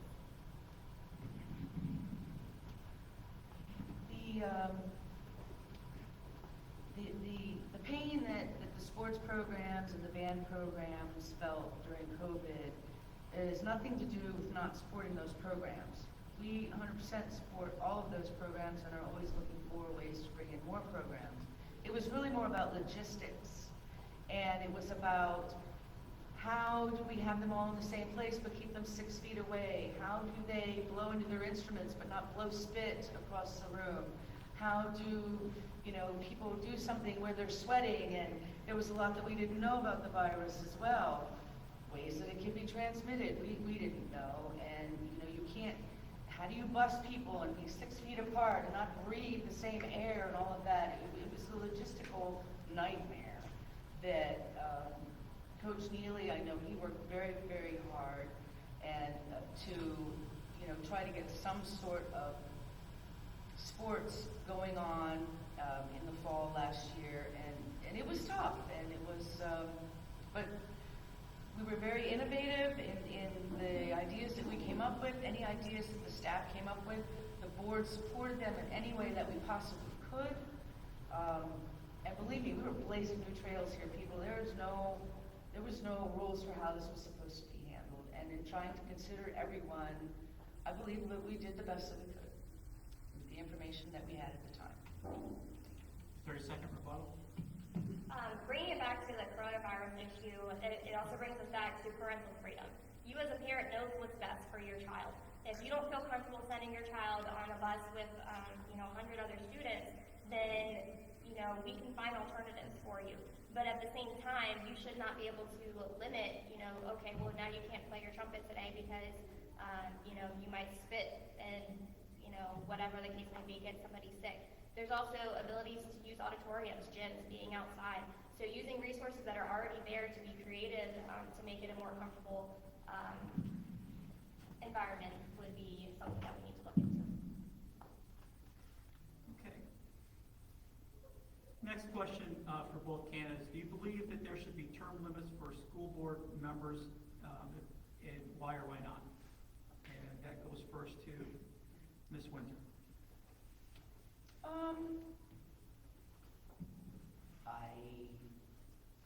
Doesn't really matter to me either way, to be honest with you. I mean, there is quite a learning curve in this position. You can get in here in the first 4 years, you're just learning so much.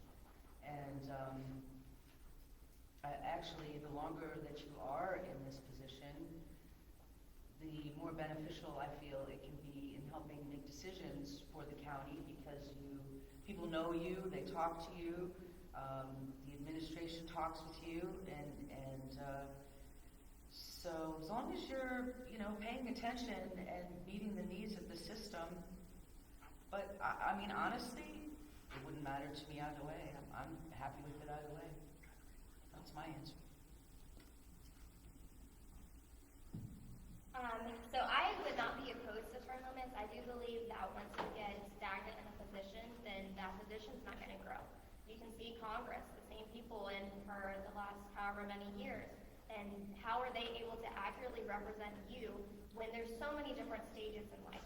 So me as a parent, it is concerning when there's people on the board that don't have children in school and they don't have that incentive to provide the best for their children. I know many of the school board members do express their love and the concern for the children, but if you're not actively engaged and you're not working with the parents and you don't see your child going into school every day, how can you be the best representative for that person? So looking into that, I do believe that there is a learning curve and that you should be experienced and you should be there to learn and be able to be the best school board member that you can be. But that doesn't necessarily mean after one term you should be thrown to the side. So looking into what would that look like, I don't know, but I do think that that would be beneficial to have the best representation for our parents and our students on the school board. Yeah, just 30 seconds. 30 seconds. And I agree with everything that Chelsea said. I just would like to point out, one thing I do like about our board is it's very diverse. Maybe Mr. Hopkins doesn't have students in the school, but he was a teacher. He is a retired teacher and a band teacher, so he has worked in a school system. He has grandchildren in there. Sherry Page has had children that have graduated from the school. Carol Couch has grandchildren that are at the school. So people that come to this position have an interest in this position. And diversity can be a wonderful thing, because there's a lot of great perspectives that I personally would need to think of. Thank you. Okay, the next question is for both candidates. You've come off a year of virtual school. There's been a definite shift in the learning environment. What resources do you envision for teachers to help support their students? And also, what resources do you envision to help the mental health of our teachers? I guess help maintain the mental health of our teachers. And going first would be Ms. Winter. You get to go first on this. Okay. Can you read the question again, please? Sure. So we've come off a year of virtual school. And so there's been a shift in the learning environment. What resources do you envision to help teachers with their students? And also, what resources do you envision to help maintain the mental health of the teachers?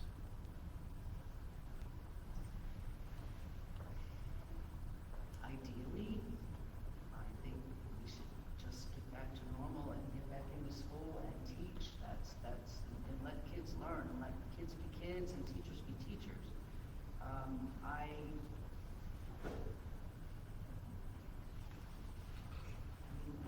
not sure I quite understand the question.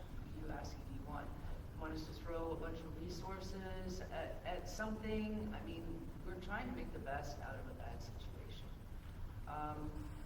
It does not surprise me that some people have felt that education maybe no longer should be a career for them. I mean, this has been a life-changing event for all involved: the students, the teachers, the administration, the parents. For us as Americans, this has been a nightmare. So I'm not really sure how to answer that question. I feel we are doing the best that we possibly can, and the question is being asked in such a way that it seems to me that this environment is going to continue forever. And so in this environment, are we going to do better at virtual learning and teaching and stuff like that? I can't answer that, because in my mind, this isn't how it's going to continue to be. Things are going to get back to normal, and we know how to teach, and students, we know how to do this. We've done it. Let's just get past the pandemic, I guess.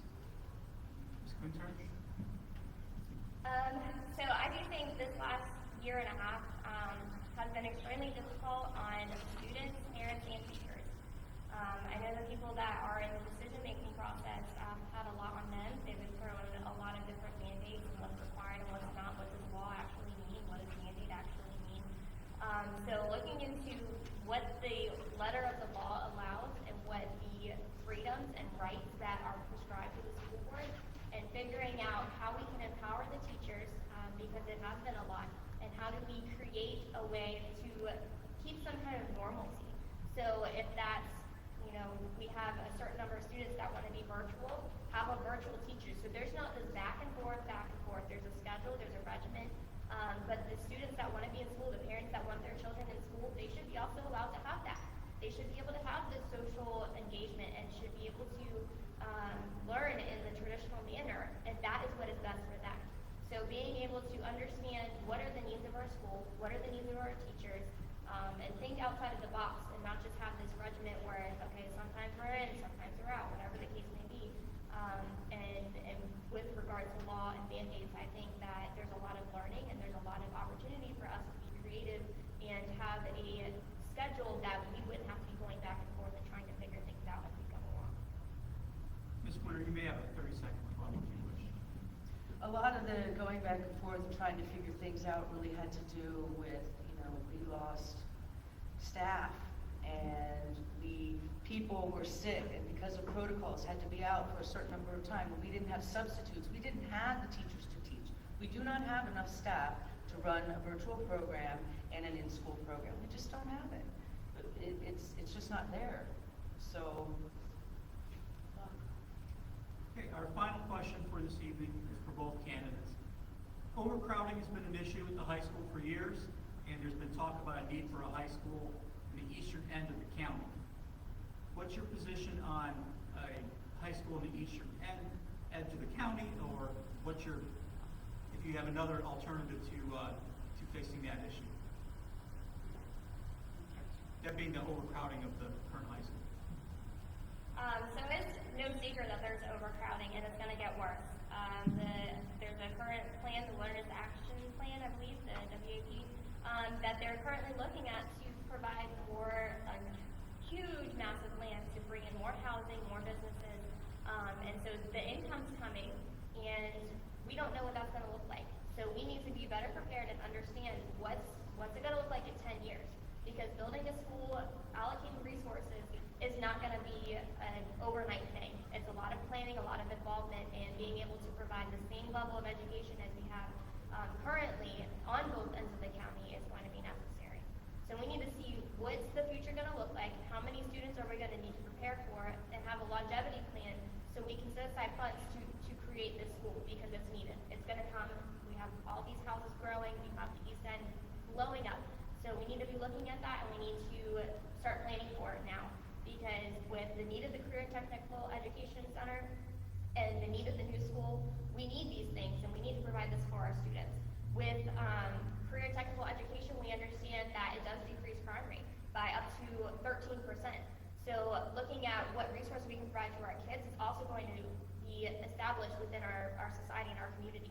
If we have our kids working and we have their futures at mind, and not just how do we prepare you for college, even though you can't afford college or whatever the case may be, they're able to look at this and see how it's going to benefit the whole community. So preparing them for real life, getting them Career and Technical Education Center, and also providing a school when the need comes and when the resources are there. We need to have that plan, we need to have it in place, and I think it's definitely going to be necessary. Okay, would I like to have new high school in the eastern end of the county? Absolutely. Would I like it to be able to offer everything that this high school that we currently have, and more? Absolutely. It's not in the cards at this point in time. What we have tried to do is we have tried to improve what is offered at our current high school so the students can get exposed to all kinds of different experiences, and hopefully it will intrigue them and give them an idea as to what they might want to pursue for a career as they get older. Building a career and technical education center done right and with proper planning will actually help alleviate some of the overcrowding in the high school. And so as we, and honestly, personally, I feel a CTE center has a greater priority than a high school. Please keep in mind, on those days when I said it was an hour bus drive for my children from Locust Grove to the high school, there are other children on the other end of the county that have a longer bus ride than we do. So please keep that in mind. We're a very big county. So it's providing providing, we get a CTE center going and get that built and get that up and running, that will help alleviate the overcrowding, and it will also provide our students with greater experiences and set them up with certifications and things that they may be interested to do as they become adults. 30-second report. So with that in mind, we can't just go in with a idea of, well, we can't do it because we can't do it right now. There's planning involved, and the best way that we can do this is starting from a zero budget, looking at what have we been spending our money on traditionally, where can we reallocate funds so that way we can be smart with our money and also look at the longevity of Orange County Public Schools. Okay, so you each have 2 minutes for closing. We're going to start with Ms. Winter. Thank you very much. Thank you, everyone, for coming this evening. I personally enjoyed meeting the other candidates and hearing what they had to say, and I appreciate your time for listening. And I am, as I said, I'm finishing up my second term. I am running for a third term. I do have goals and things that I would like to see come to fruition and complete before the end of my third term. And I just look forward to supporting the administration and the staff and the community of Orange County. Thank you. I appreciate all your guys' time and attention. I thank everybody for being here and for you all hosting. I understand that we have a lot of work in front of us, and we have a lot of changes that need to be done. And we need to have people in there that are willing to go and fight, willing to go against what is being forced, and that's including curriculum, that's including budget, that's including mandates, laws. Where are our freedoms? We're here to protect that. We're here to protect the freedoms of our parents. They're the ones that set the foundation for their children. They're the ones that are there to support and grow. And as a school system, we're here to engage that and grow that upon what the parents are already established. So giving the powers back to the parents, being there to be involved and encourage their involvement, because school doesn't end at school. It's not just 7 to 3 or whatever the timing. It's from the time they wake up to the time they go to bed. They're constantly learning. Children are sponges, and they absorb what's there. So they need to be engaged, and we need to empower our parents and give the freedom of choice and decision back to them. So that's why I'm running. I'm running to establish that and put in the fight and work hard for our students and our families.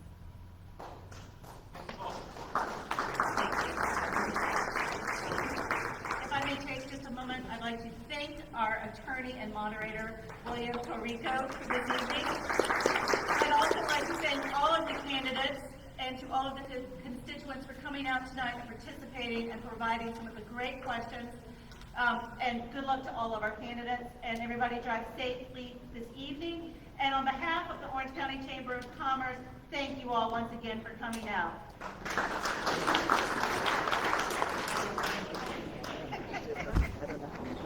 Ready? Here we go.